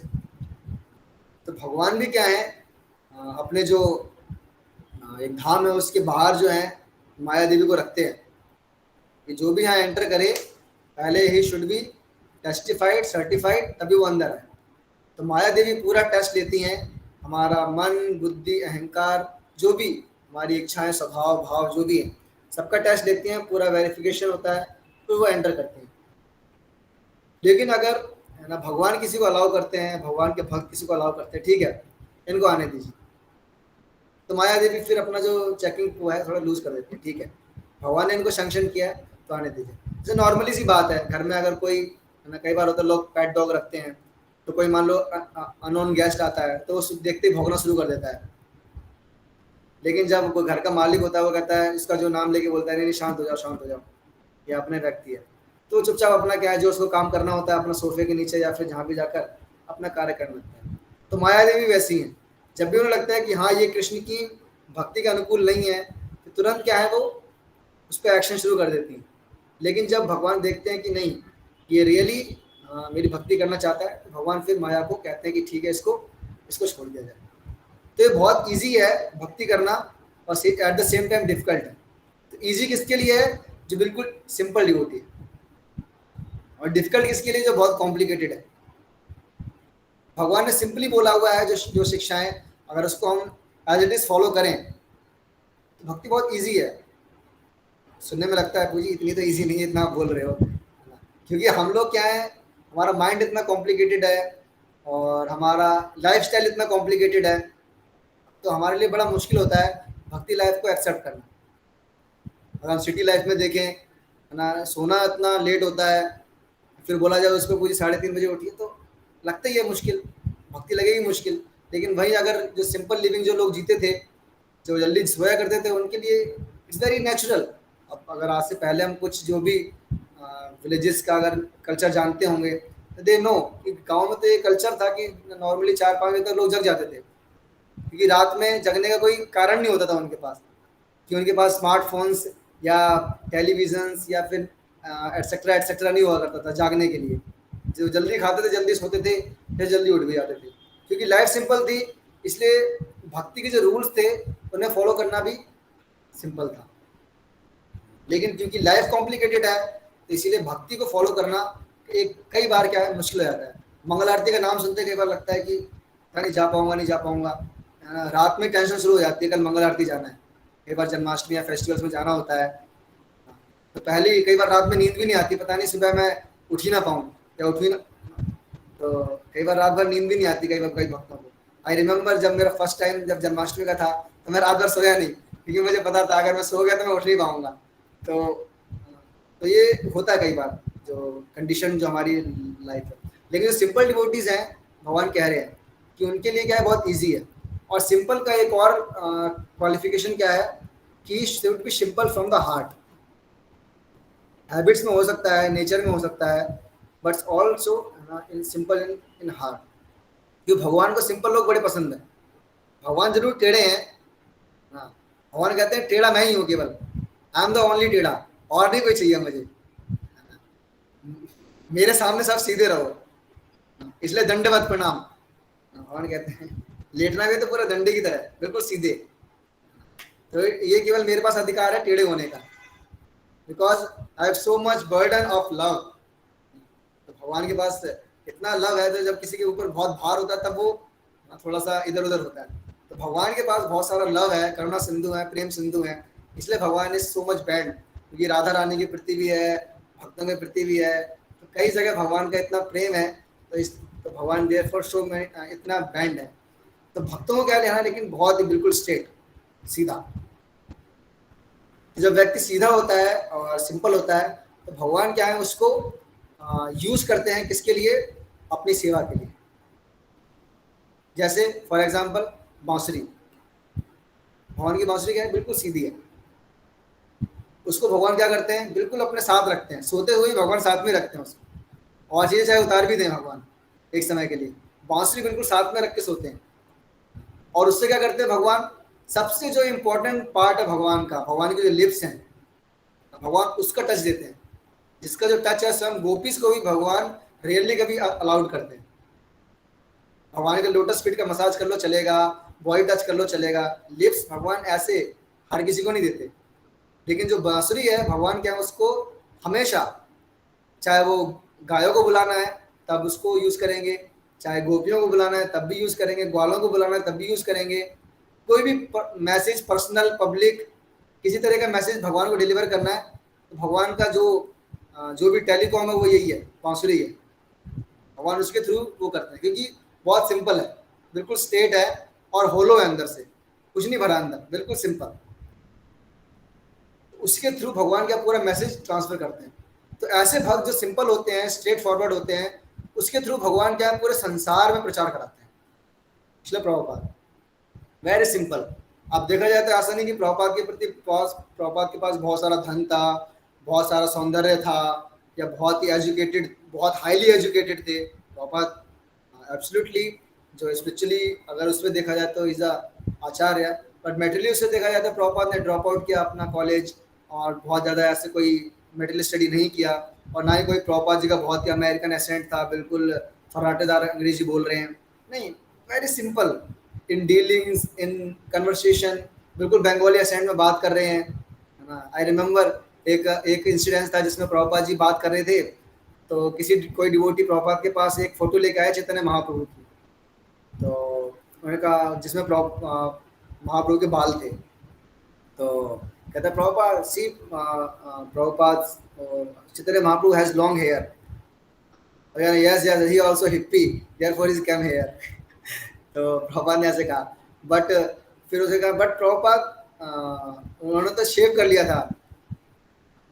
तो प्रभुपाद कहते हैं, yes, he also came here to save you. तो प्रभुपाद ने क्या है, एक्चुअली बंगाली एसेंट था, तो सेव यू की जगह प्रभुपाद ने क्या बोला, शेव यू, कि आपको एक तरह से क्या है, बचाने भी आए हैं और मुंडन करने भी आए हैं, क्योंकि महाप्रभु को बड़े बाल पसंद नहीं है। तो ऐसा मतलब Prabhupada very simple in general term. तो ऐसा नहीं था कि प्रभुपाद जी बहुत ही अलग अलग तरीके से भक्तों को आकर्षित किया करते थे, कुछ चमत्कार किया करते थे, है ना, कुछ सोना निकाल के दिखा दिया, कुछ और करके दिखा दिया, या कुछ अलग अलग, कोई बीमार आया उसको ठीक कर दिया, नथिंग नथिंग एक्स्ट्रा। प्रभुपाद बिल्कुल सिंपल। एक बार प्रभुपाद के पास एक डिसाइपल आया, प्रभुपाद आप जानते हैं मैंने एक योगी को देखा, जिसने 40 साल तपस्या की है और उसके बाद क्या है, वो पानी के ऊपर चल सकता है। He is a foolish. He wasted 40 years. Now use simple boat and cross the river. What is the use of spending 40 years for simply traveling on the water? Prabhupada ने कहा कि ये तो मूर्खता है। ये 40 years अगर वो भगवान की सेवा में लगाता तो उसको कितना लाभ होता। That's the Prabhupada. It's very simple. Prabhupada की अगर आप लीलामृत में पढ़ेंगे, प्रभुपाद के डीलिंग्स के साथ में, और बिल्कुल आप देखेंगे नॉर्मल जैसे एक छोटा बच्चा होता है उसकी तरह प्रभुपाद कई बार डील्स किया करते थे। प्रभुपाद का प्रसाद पाना, प्रभुपाद का मसाज कराना, और जो अपने डिसाइपल के साथ बातें करना, वेरी नॉर्मल। ऐसा नहीं कोई बिल्कुल ही आचार्य हैं तो नहीं बिल्कुल आचार्य, मैं अलग प्राइवेट क्वार्टर है मेरा, कोई नहीं आ सकता वहाँ पर, कोई नहीं मिल सकता, एक बिल्कुल फिक्स मीटिंग टाइम है, इतने इतने इतने मिल सकते हो, नहीं। और कितना टाइम स्पेंड किया करते थे अपने शिष्यों के साथ में। जो भी गेस्ट आते थे, गेस्ट कई बार जाना चाहते थे कि हम जाना चाहते हैं स्वामी जी, आप छोड़ दीजिए, पर प्रभुपाद नहीं, Krishna is this, Krishna is this, Krishna philosophy is this, this is Krishna conscious movement, this is this, this is this. इतना क्यों? क्योंकि उन्होंने कृष्णा के बारे में इतना बोला, तो आज पूरे वर्ल्ड में कृष्णा उनके लिए बोल रहे हैं। तो प्रभुपाद नहीं भी है, फिर भी प्रभुपाद का ग्लोरिफिकेशन फैलते जा रहा, फैलते जा रहा, फैलते जा रहा, फैलते जा रहा। This is the glories when a devotee is simple and straightforward. तो कृष्णा क्या उसको एज ए इंस्ट्रूमेंट यूज करते हैं अपने प्रीचिंग के लिए। तो ये यहाँ पे एक पॉइंट है, तो जो कालिया यहाँ समझाना चाह रहा है कि ना भगवान आपकी कृपा से ही कोई व्यक्ति माया से बच सकता है। तो बहुत इजी है माया से बचना, लेकिन क्या है, थोड़ा टेक्निक है, मतलब थोड़ा टेक्निक लगानी पड़ेगी बचने के लिए। सिंपल है, भगवान के चरणों का शेल्टर में रख सकते हैं। तो ये कुछ पॉइंट थे। तो और जो नेक्स्ट है उसके बाद हमारा चैप्टर कंप्लीट हो जाएगा। तो सीमा माता जी ने हाथ उठाया है, माता जी कुछ कहना चाह रहे थे आप? माता जी अनम्यूट कर लीजिए आप। सॉरी गलती से उठ गया, सॉरी। अब रीड करना चाहेंगे माता जी? आप कर सकते हैं। नहीं, मैंने आज फर्स्ट टाइम ज्वाइन किया है, मैं अभी आज आपको सिर्फ सुन रही हूँ। हाँ जी, ठीक है नीति माता जी आप कर लीजिए चैप्टर का। हरे कृष्णा प्रभु जी, धन्यवाद। आवाज आ रही है प्रभु जी? ठीक है जी जी जी जी। यह सुनकर बाल स्वरूप श्री भगवान ने सर्प को इस प्रकार आदेश दिया, तुम तुरंत इस स्थान को छोड़कर सागर में चले जाओ। अब इसमें तनिक भी विलंब ना लगे। तुम अपने साथ अपनी पत्नियां, पुत्र, अपनी संपत्ति ले जा सकते हो। अब तुम यमुना के जल को दूषित न करना, जिससे इसके निर्मल जल को निर्बाध होकर हमारी गौवें तथा ग्वाल वाल पी लें। तब भगवान ने घोषणा की कि कालिया नाग को दिया गया आदेश सब सुन ले, जिससे अब कोई कालिया से ना डरे। जो कोई कालिया दमन की इस कथा को सुनता है, उसे सर्पों के ईर्ष्यालु कर्मों से डरने की कोई आवश्यकता नहीं रहेगी।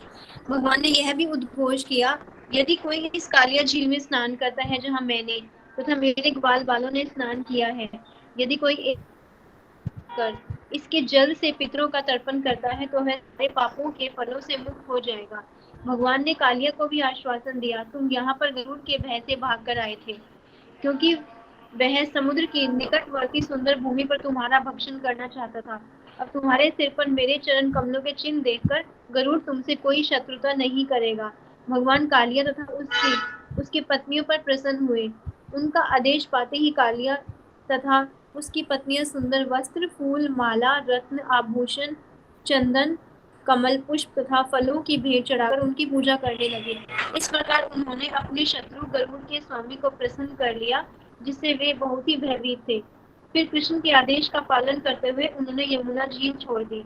इस प्रकार लीला पुरुषोत्तम भगवान श्री कृष्ण के अंतर्गत कालिया दमन नामक 16वें अध्याय का भक्ति वेदांत तात्पर्य पूरा हुआ। हरे कृष्ण। श्री प्रभुपाद की जय। तो अभी हमारा 16 चैप्टर कंप्लीट हो गया है।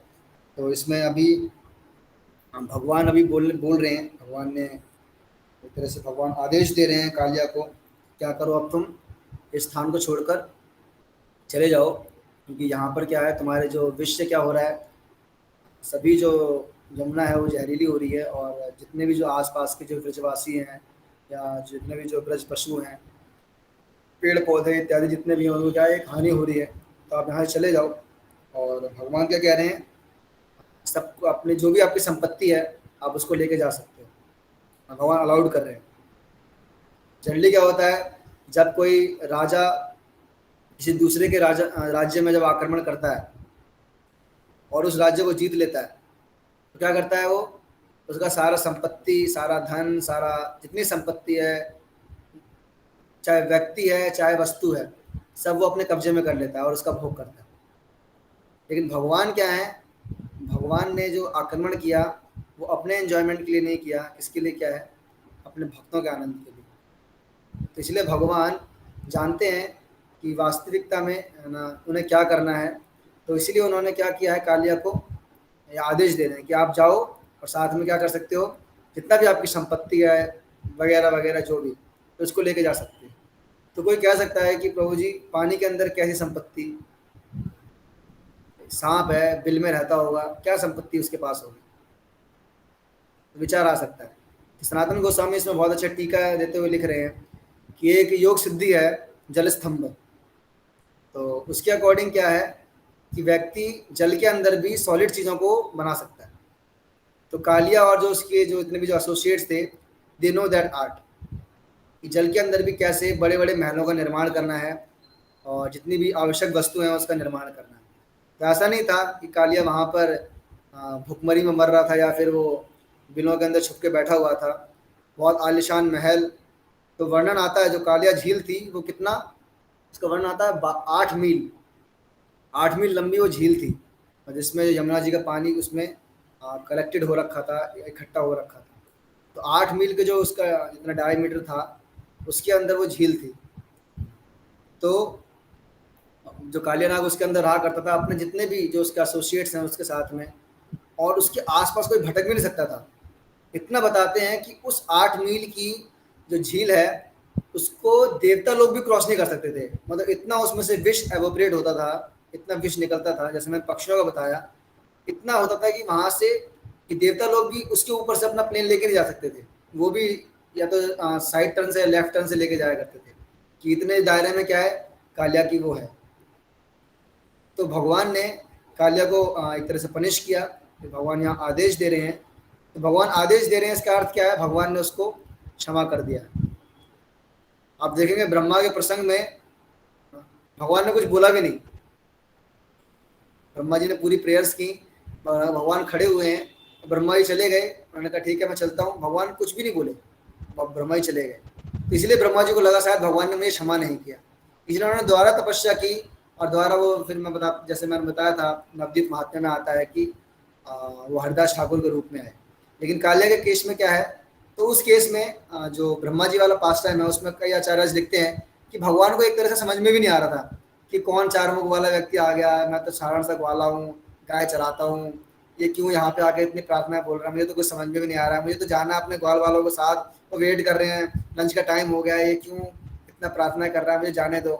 तो आचार्य लिखते हैं कि भगवान एक तरह से वहाँ पर एक बालक के रूप में लीला कर रहे हैं, तो इसलिए भगवान को रिस्पॉन्ड भी नहीं कर रहे हैं ब्रह्मा जी की जो प्रेयर्स हैं। लेकिन यहाँ पर जब कालिया ने बोला कि मैं स्वभाव से ईर्ष्यालु हूँ और आपकी जो कृपा से कोई माया से बच सकता है, तो भगवान फिर वहाँ उसको आदेश दे रहे हैं कि ठीक है, अब तुमने यहाँ पर बहुत दिनों तक निवास कर लिया, अब तुम यहाँ से जाओ और जाकर क्या करो, जहाँ पे तुम्हारा जो स्थान था वहाँ पर जाओ। तो कालिया कह रहा हो है ना, कोई मान लो अगर कन्वर्सेशन होती अगर आपस में, तो कहेगा चला तो जाऊं, यहाँ तो आप मार रहे हो, वहां पर आपका जो वाहन है वो मारता है, मतलब यहाँ भी पिटाई वहां भी पिटाई, यहाँ से आप पीटते हो वहां से गरुड़ पीटता है। उसने वहां से यहाँ पीटा तो मैं इधर आया था, मुझे लगा यहाँ बच जाऊंगा, यहाँ से आप पीट के भगा रहे हो, फिर वो पकड़ के पीटेगा। तो मतलब मैं तो फुटबॉल बना हुआ हूँ, यहाँ से मालिक मार रहा है, वहां से सेवक मार रहा है, तो मेरा क्या होगा? तो कालिया ऐसे पूछ सकता, मतलब एक तरह से पॉइंट रखा जा सकता है। तो कालिया यही कह रहा है कि मैं कैसे जाऊं, गरुड़ तो मुझसे बहुत कुपित है, और मैं जैसे ही यहाँ से बाहर निकलूंगा वो तुरंत ही क्या है, मुझे मेरा भक्षण कर लेगा, तो इससे अच्छा मैं यहीं रहूं। भगवान कहते हैं नहीं नहीं चिंता मत करो ना, अब क्या हो गया है, आप बिल्कुल सर्टिफाइड हो गए हो। क्यों? क्योंकि आपके ऊपर क्या लग गए, मेरे लोटस स्टैंप लग गए, मेरे लोटस फीट स्टैंप लग गए हैं। तो भगवान की स्टैंप बड़ी अनोखी है, भगवान हाथ से स्टैंप नहीं लगाते, भगवान पैरों से स्टैंप लगाते हैं। तो वृंदावन में भी आप देखेंगे, वृंदावन का जितना भी ब्रज भूमि है वो क्यों ग्लोरीफाइड है, क्योंकि पूरी ब्रज वृंदावन की भूमि किससे स्टैम्प्ड है, भगवान के चरण है। भगवान ने हर एक जगह पे क्या है, अपने वहाँ चरण रखे हुए हैं। इसीलिए ब्रज भूमि क्या है, बहुत ही एक तरह से कहेंगे आप शुद्धिकरण करने वाली है, बहुत ही व्यक्ति को पैसिफाई करने वाली है। तो कालिया क्योंकि भगवान के चरणों को अपने जो उसकी जो मणियाँ थी, भगवान ने उसके ऊपर उसको एक तरह से इस्टेब्लिश किया। तो वो चरणों को जब उन्होंने कहा कि अब आप लेके जाओ इस स्टैम्प को, और गरुड़ कुछ भी नहीं करेगा, क्योंकि वो जब देखेगा कि आपके चरणों, आपके सर पर मेरे चरणों हैं, तो समझ जाएगा कि अब आप मेरे हो। तो ये बहुत यहाँ पे एक बहुत अच्छा पॉइंट है कि जब जिस दिन हम क्या है, भगवान के चरणों में, भगवान के चरणों को अपने ऊपर एक्सेप्ट कर लेते हैं, भगवान की जो इंस्ट्रक्शंस हैं, चरण मीन्स भगवान के चरण भी और भगवान के आदेश भी। कई बार कहते हैं कि प्रभु जी या गुरु महाराज आशीर्वाद दीजिए, चरण धूलि दीजिए। प्रभुपाद कहते थे रियल, या फिर कई आचार्य कहते हैं चरण धूलि का वास्तविक अर्थ क्या है, आप उनके आदेशों का पालन करो। केवल चरण धूलि ले रहे हैं और जो बोल रहे हैं वो नहीं फॉलो कर रहे, तो it's not a proper mood off क्या कहेंगे डीलिंग्स या एटिकेट। अगर आप चरण धूलि ले रहे हैं तो इसका एक अर्थ क्या है, आप उनके आदेशों का भी पालन कर रहे हैं, तभी हम वास्तव में उस चरण धूलि का फायदा उठा सकते हैं। तो कालिया ने भगवान के चरणों को अपने सर पर रखा, और उसके बाद क्या किया, भगवान के आदेशों को भी यथारूप पालन किया। रिस्क है, अब कोई कहेगा कि भाई क्या गारंटी है, भगवान ने बोल तो दिया, पता नहीं गरुड़ माने ना माने, कहीं फिर मान लो देख ना पाया और उसने झपट्टा मार दिया, फिर तो कुछ मेरा हो नहीं सकता। तो डिवोटी क्या है, कुछ भी हो हर कंडीशन में क्या है, भगवान पे आश्रित है। क्योंकि कालिया भगवान का भक्त बन गया है, तो उसे पता है क्योंकि मैंने भगवान के चरणों को एक्सेप्ट कर लिया है, तब मुझे कोई कुछ नहीं कर सकता, कोई कुछ नहीं कर सकता। तो ये भक्त का क्या है, दृढ़ विश्वास होता है। जय श्रील प्रभुपाद। तो मैं मतलब हम जो भी पास टाइम पढ़े, तो कहीं ना कहीं आप उसको प्रभुपाद जी के अगर लाइफ में देखेंगे तो आप देख सकते हो कि हाँ, Prabhupada is really the pure devotee of Krishna. उन्होंने हर तरीके से क्या किया है, भगवान को अपने आप को समर्पित किया।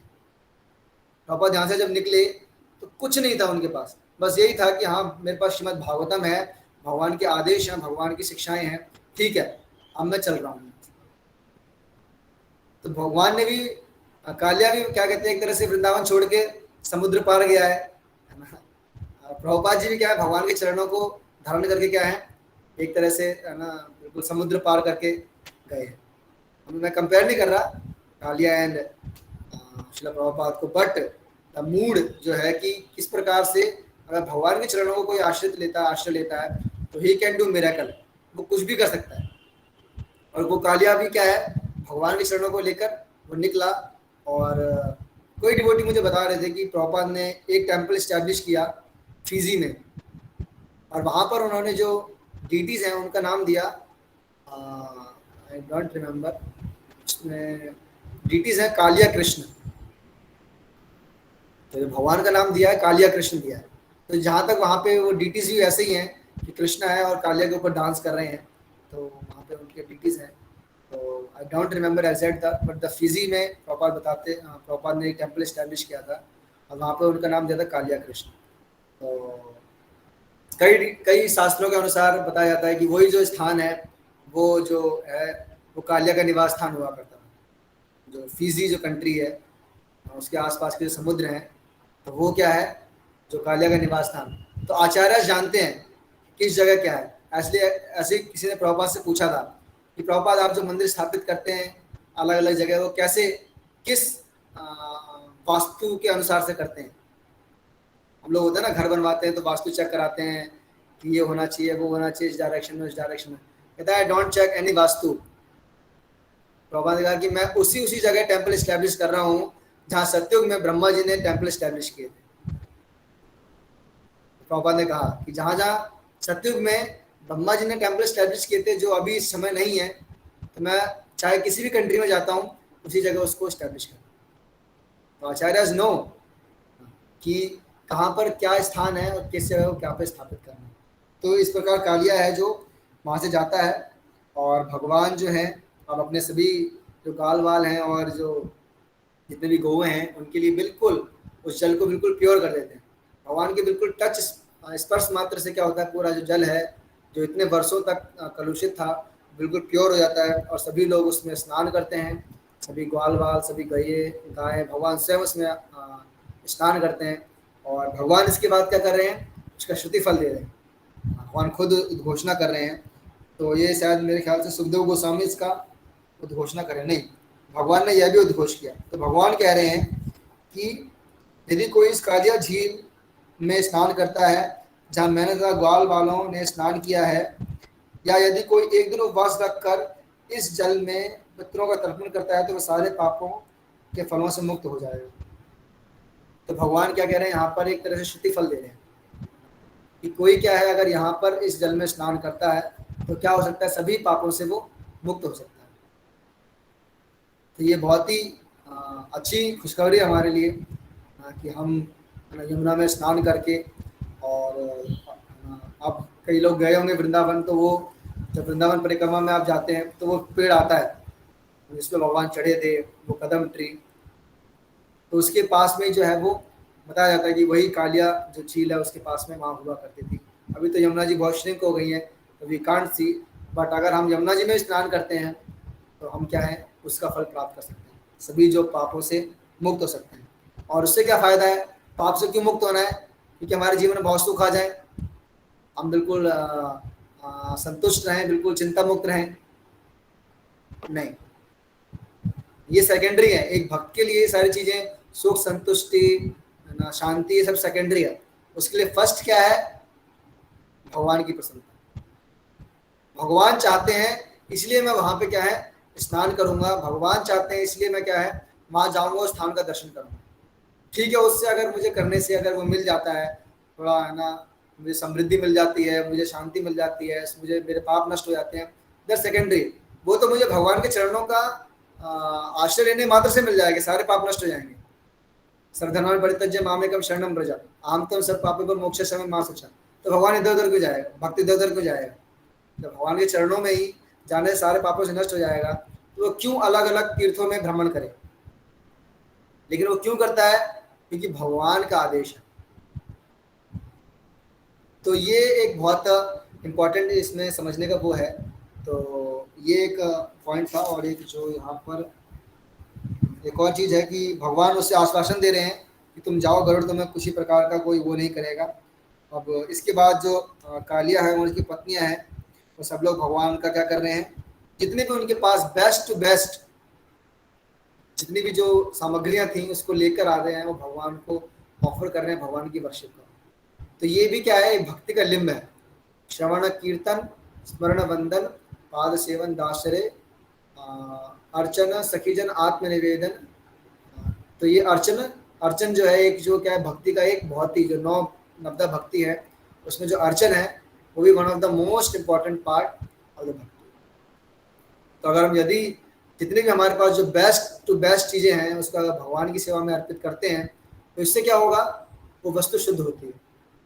जिस प्रकार आप भोग बनाते हैं भगवान का, उसमें से थोड़ा सा निकाल कर भगवान को भोग लगाते हैं, तो उससे क्या होता है, जितना भी जो भोग बनाया आपने वो क्या हो जाता है, प्यूरिफाइड हो जाता है, सेंटिफाइड हो जाता है, वो प्रसाद बन जाता है। तो उसी प्रकार हमारे पास जो भी संपत्ति है, जितनी भी वस्तुएं हैं, उसमें से अगर हम उसका कुछ पोर्शन निकाल कर ना भगवान की सेवा में लगाते हैं, तो इससे क्या होता है, बाकी जितना जो है वो क्या हो जाता है, प्यूरिफाइड हो जाता है। तो ये एक बहुत ही भगवान ने सिंपल तरीका दिया हुआ है भक्तों को चीज़ों को प्यूरिफाई करने का। तो इसका कुछ पोर्शन आप अगर मुझे अर्पित करते हो तो बाकी बदले में मैं सारा पोर्शन क्या कर दूंगा, प्यूरिफाइड कर दूंगा। सोचो कितनी अच्छी डील है, 1% दो 99% काम हो गया। भगवान तो कितना हमारे लिए हेल्पफुल, एक तरह से कहेंगे भगवान कितना हमारे लिए सोचते हैं, क्योंकि उनको पता है ये बिजनेस माइंडेड पीपल है, कलयुग की बुद्धि क्या है, मुनाफा कहाँ पर है। भगवान कहते हैं नो प्रॉब्लम, थोड़ा सा दो, थोड़ी सी इन्वेस्टमेंट करो, बेनिफिट बहुत ज़्यादा होगा। तो ये भगवान का प्लान है। अगर फिर भी अगर ये होते हुए भी अगर हम नहीं इस जो फैसिलिटी को अगर हम यूटिलाइज कर पा रहे हैं तो वास्तव में क्या है, प्रॉपत कहते हैं we are the those who are not using that facilities they are the killer of soul. आत्महा कि अगर उनके पास भक्तों का संग है, भगवान की शिक्षाएं हैं, मनुष्य जीवन है, स्वस्थ जीवन है, और अच्छा उनको एक फैसिलिटेट किया है भगवान ने हर तरीके से, ये सब होते हुए भी अगर कोई अपने आप को भक्ति में प्रवृत्त नहीं कर पा रहा और अपने आप को उसमें आगे नहीं बढ़ा पा रहा, तो वास्तव में क्या है, वो अपनी जो अपॉर्चुनिटी को जो है ना, या तो यूज इट और lose it, there is only two option. जो फैसिलिटीज हैं या तो उसको यूज कर लीजिए, नहीं तो समय के साथ क्या है वो अपने आप ही आपसे छूट जाएंगे। तो यही है, हमें बहुत अच्छा एक अपॉर्चुनिटी मिला है, जन्माष्टमी आ रही है और अधिक से अधिक हमें भगवान का स्मरण करने के लिए, तो ये बहुत अच्छा एक कृष्णा बुक का रीडिंग जो स्टार्ट हुआ है, इट्स वेरी नाइस कि इसकी वजह से हम भगवान का स्मरण कर पाएँ, क्योंकि कालिया रूपी हमारे हृदय में बहुत सारा जहर भरा हुआ है। जितना हम सुनेंगे, जितना हम पढ़ेंगे, तो उतना जो विष है वो बाहर निकलेगा और उतना हम अच्छा साफ हृदय भगवान को क्या ऑफर कर पाएंगे। हमारी इच्छा होती है ना कि हम अच्छी से अच्छी चीज़ भगवान को, क्लीन चीज़ भगवान को ऑफर करें, तो why not the clean and crystal clear जो हार्ट है भगवान को ऑफर करें। और क्लीनिंग भी किसी को करनी है, भगवान को ही करनी है, वो भी रिस्पॉन्सिबिलिटी उन्हीं की है। बस हमें क्या करना है, सुनना है, गेट खोल के रखने हैं बस अपने, कि भगवान एंटर कर सकें, बस इतना काम करना। हमारी प्रॉब्लम क्या, हम तो गेट ही बंद कर देते हैं, नहीं हमें नहीं सुनना। तो भगवान जब अंदर घुसेंगे नहीं तो क्लीनिंग कहाँ से करेंगे। हमने जो क्लीनिंग जो व्यक्ति है उसको बाहर छोड़ रखा है, तो और फिर कहते हैं प्रभु जी हृदय में बड़ी प्रभु जी बड़ा काम हो रहा है, क्रोध हो रहा है, लोभ हो रहा है, मन मत्सर हो रहा है, प्रभु जी कैसे सही करें। कुछ नहीं करना है, सिंपल गेट खोल लो, ढक्कन खोल लो कान के, अपने आप सारी धुलाई हो जाएगी, नो प्रॉब्लम। तो ये आज के सेशन में हम थोड़ा, मैं जो थोड़ा बहुत सीख समझ पाया, जो आप लोगों को समझा पाया, तो वैसे कई सारे पॉइंट्स हैं अगर डिटेल्स में जाएं, लेकिन इतना काफ़ी है कि हम इससे क्या है, एटलीस्ट हम कालिया के प्रति और भगवान के प्रति जो टीचिंग्स हैं उसको समझकर कालिया से और भगवान की जो डीलिंग्स हैं उससे एटलीस्ट हम अपने आप को भगवान के प्रति पूर्ण और समर्पित कर पाएँ। और एक स्टेप, जितने जितने असुर को भगवान इसका पास टाइम में मारे, तो हमारे होना चाहिए कि एक एक स्टेप क्या हम भगवान के प्रति आगे बढ़ें। अगर हफ्ते में एक स्टेप भी आगे बढ़ेंगे तो सोचिए एक साल में हम कितने स्टेप्स आगे जा सकते हैं। तो यही है कि अगर हम एक भी टीचिंग्स, अगर हम एक हफ्ते में जो हम सुनते हैं, एक भी टीचिंग्स को अगर सोचते हैं कि हाँ मैं नेक्स्ट हफ्ते तक एटलीस्ट इसको तो फॉलो करूँ, कुछ भी हो सकता है वो, तो आप सोचिए कितना हम है ना उसमें एडवांस कर सकते हैं। तो यही कुछ पॉइंट्स थे। तो किसी को कोई क्वेश्चन है तो प्लीज़ आप पूछ सकते हैं, हमारे पास 1-2 मिनट्स हैं। Any question, any comments? हाँ लेकिन बताइए। हरे कृष्णा प्रभु जी, जैसे आपने बताया ना कि डेमी कोड्स जो होते हैं वो दे देते हैं, शार्पनर का आपने एग्जांपल बताया, ब्लेड का बताया, तो जब डेमी कोड्स कुछ देते हैं तो वो भी तो कृष्ण की इच्छा है ना, मतलब हम कितना ही माथा पीट लें तो फिर वो नहीं देंगे, डेमी कोड्स भी नहीं देते जब तक कि कृष्ण की इच्छा नहीं होती। तो ऐसा मैंने कहीं शायद भगवत गीता में पढ़ा था कि डेमी कोड्स भी इंडिपेंडेंटली आपको वरदान नहीं दे सकते, वो भी कृष्ण की इच्छा से ही देंगे क्योंकि वो उन पर आश्रित हैं। इसलिए बहुत अच्छा क्वेश्चन है माता, थैंक यू वेरी मच। तो देखिए ना, भगवान ने उनको ना, भगवान कंट्रोलर हैं, भगवान सैंक्शन करने वाले हैं, और अल्टीमेट कॉज तो वही है, सर्व कारण कारण तो भगवान ही है। लेकिन भगवान ने एक बहुत, ऐसा नहीं है कि जो कंपनी का मालिक होता है वो हर एक जो प्रिंसिपल के लिए जो कंपनी के सीईओज होते हैं, उनके वो जो भी जो मैनेजिंग डायरेक्टर होते हैं, उनको हर चीज़ के लिए उनको वो करते हैं। भगवान ने सैंक्शन दे रखा है, ठीक है, शास्त्रों में ये विधान है, अगर कोई ऐसे व्रत पालन करता है तो ठीक है, आप उसको वो दे सकते हैं। कोई ये यज्ञ कर रहा है, ठीक है, आप उसको ये दे सकते हैं। तो पहले एक लॉ बुक है, एक कोड ऑफ कंडक्ट है। तो अगर कोई उस कर्म कांड को, उपासना कांड को फॉलो करता है तो भगवान ने ऑलरेडी उनको इंस्ट्रक्शन दे रखा है। अब ये नहीं हर बार भगवान से पूछने जाएंगे, भगवान वो एक गाड़ी मांग रहा है, जाके दे दूं क्या? तो छोटी छोटी चीज के आप सोचिए ना, अगर आप नॉर्मली मटेरियल वर्ल्ड का ही ले लीजिए, अगर कंपनी, अब मान लीजिए कोई बड़ा रिलायंस का जो मालिक है, अब इतनी उसकी कंपनीज है, इतनी ब्रांचेज हैं, अगर हर जो मैनेजर है हर एक मिनट में आएगा, सर अभी मैं इसको सैलरी दे दूं, सर मैं इसका अभी अप्रेजल कर दूं, सर इसको प्रमोशन दे दूं, तो पागल ही हो जाएगा भाई। मैंने आप लोगों को एक कोड ऑफ कंडक्ट दिया हुआ है ना, उसको फॉलो करो। जो इसको एक तरह से फॉलो कर रहा है, ठीक है, उसको प्रमोट कर दो, जो नहीं कर रहा उसको डिमोट कर दो, जो समझ रहे हो तो फैसिलिटेट कर दो, इसको अप्रेजल दे दो, जो भी दे दो।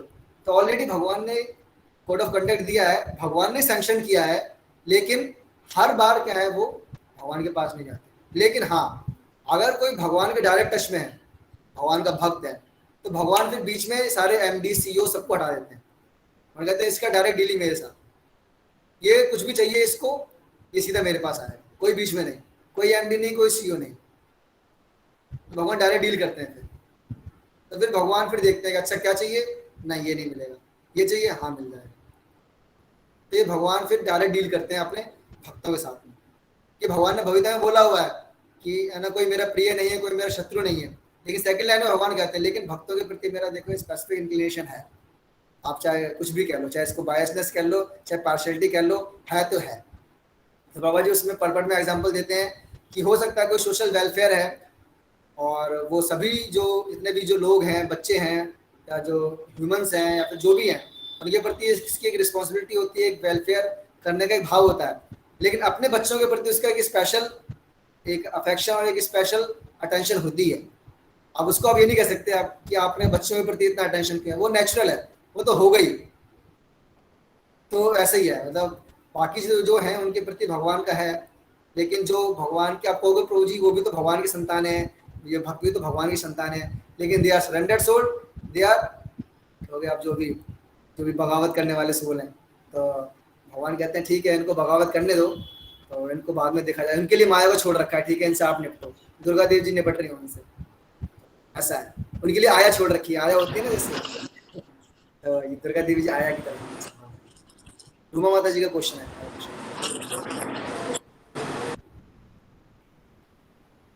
अनम्यूट कर लीजिए। प्रभु जी, इसमें लास्ट पैराग्राफ में जो एक लाइन है, जो कोई कालिया दमन की कथा को सुनता है उसे सर्पों के ईर्ष्यालु कर्मों से डरने की कोई आवश्यकता नहीं है। इसको नहीं समझ पाई, सर्पों के ईर्ष्यालु कर्म, सर्पों के ऐसे क्या ईर्ष्यालु कर्म है? ये सिर्फ कालिया के बारे में कहा गया या इन जनरल सर्पों के ईर्ष्यालु कर्म है? मैं समझ माता जी इसमें दोनों चीज ले सकते हो। एक तो जो नॉर्मल जो सर्प हैं, एक तो जो बस सर्पों से उसको कोई खतरा नहीं होगा। भगवान एक ही एश्योरेंस दे रहे हैं कि जो कोई कालिया का वो सुनता है तो सर्पों से उसको कोई खतरा नहीं होगा। एक तो ये जनरल है, तो है ना, एक सर्प के लिए है, और दूसरा ईर्ष्यालु व्यक्ति जो ईर्ष्यालु भाव रखते हैं उनसे भी क्या है, उन भक्तों को कोई हानि नहीं है जो इसको श्रवण करते हैं। क्या इसका ये अर्थ समझा जाए प्रभु जी कि सर्पों को बाय नेचर ईर्ष्यालु माना जाता है शास्त्रों के हिसाब से? बिल्कुल बिल्कुल माता जी, मैंने आप बताया था ना पहले भी एक श्लोका में कि सर्प वृश्चिक हत्या, कि इसको है ना, इसको सर्पों और जो बिच्छू हैं इनकी हत्या पे तो साधु को बुरा नहीं लगता जी। हाँ, साधु भी बुरा नहीं मानते। क्यों? क्योंकि क्या है, वो स्वभाव से क्या है, ईर्ष्यालु है। एक्चुअली मैंने बताया ना माता जी, ये कंडीशन ही है, इनका नेचर ही ऐसा है, तभी उनको ये बॉडी दी गई है। समझ रहे आप? जो व्यक्ति बहुत ईर्ष्या रखता है तो इतना इस पर चला जाता है, तभी उसको क्या है, ये सर्प की योनि दी जाती है। कोई व्यक्ति इतना ज्यादा कुछ भी खाने की आदत पड़ जाती है, तो कुछ भी खा सकता है, तभी उसको क्या है, एक सुअर की योनि दी जाती है। तो ये क्या है, ऐसा नहीं है कि एकदम ही दी जाती है, तो व्यक्ति कंडीशन ऐसा हो जाता है। तो फिर भगवान कहेंगे, अब सिंपल सी बात है माता जी, आपको मैंने एरोप्लेन का लाइसेंस दिया है और आप एरोप्लेन को आसमान में उड़ाने की जगह जमीन पे चलाएंगे, तो सिंपल सा है, तो व्यक्ति क्या है जिसने लाइसेंस दिया होगा कि भाई वापस कर, तुझे जमीन पे चलानी है ना, गाड़ी का लाइसेंस ले, गाड़ी से चला। हवाई का जहाज का लाइसेंस है ऊपर उड़ाने के लिए, जमीन पर चलाने के थोड़ा ना है, खुद का नुकसान दूसरों का नुकसान। भगवान ने जब ह्यूमन बॉडी दी है, इससे हम हाईली अपलिफ्ट कर सकते हैं और काम वही कर रहे हैं, आहार निद्रा भय मैथुन। भगवान कहेंगे फिर क्यों मैं दूं भाई, वापस कर लाइसेंस, ये ले, पशु की योनि ले, यही काम करना है, अच्छे से कर, ना दूसरों को परेशानी ना तुझे परेशानी। तो वैसे ही है माता जी, जिसको जो कंडीशन हो गया है, तो सर्पों का ऐसे ही है, स्वाभाविक उनका नेचर होता है कि वो है ना, कई बार बताते हैं ना कि जिसको जो सर्प को प्रॉपर बताया करते थे कि कोई अगर केला दूध भी मिक्स करके दे ना, तो उसका विष बढ़ेगा और एक दिन वो उसी को काटता है। तो प्रभा जी कहते हैं कि इट्स नॉट, ये भगवान ही मैनेज कर सकते हैं सांपों को, उसके ऊपर सो सकते हैं, उसके साथ खेल सकते हैं, भगवान ही कर सकते हैं ईर्ष्यालु लोगों को डील। हम लोग तो क्या है, उनसे दूरी रहें और ऐसी कथा पढ़ते हुए उनके भय से बचे रहें। यही है हमारे लिए, तो यही रेमेडी है। और किसी का कोई प्रश्न, कोई कमेंट, कोई कुछ आप बताना चाहें? ठीक है, आई होप हम नेक्स्ट जो चैप्टर है उसको नेक्स्ट टाइम रीड करेंगे। छोटा सा चैप्टर है और एक्चुअली मैं अच्छा है, इसमें प्रभुपाद जी ने बहुत ही डिटेल में जो मैंने बैकग्राउंड बताया था आप लोगों को कालिया पास टाइम स्टार्ट करने से पहले, तो इसमें सौबरी मुनि का भी और गरुड़ कैसे यमुना में आया, तो उसको थोड़ा सा समरी में बताया हुआ है प्रभुपाद जी ने इसमें, तो इसके थ्रू भी हम कुछ पढ़ पाएंगे इसमें। आई होप नेक्स्ट चैप्टर तो हम एक ही दिन में नेक्स्ट वीक में कंप्लीट कर लेंगे। तो फिर उसके बाद जो 18 चैप्टर है बहुत अच्छा चैप्टर है और उसमें बहुत सारी टीचिंग्स आपको मिलेंगी। तो मैं प्रयास करूँगा कि कुछ जो भी इसमें से हम समझ पाएँ तो आगे प्रेजेंट करना। तो thank you very much. Prabhupada की जय, श्रील पुरुषोत्तम भगवान श्री कृष्ण की जय, संवेद गौर भक्त वृंद की जय, निताई गौर प्रेमानंदे, हरि हरि बोल।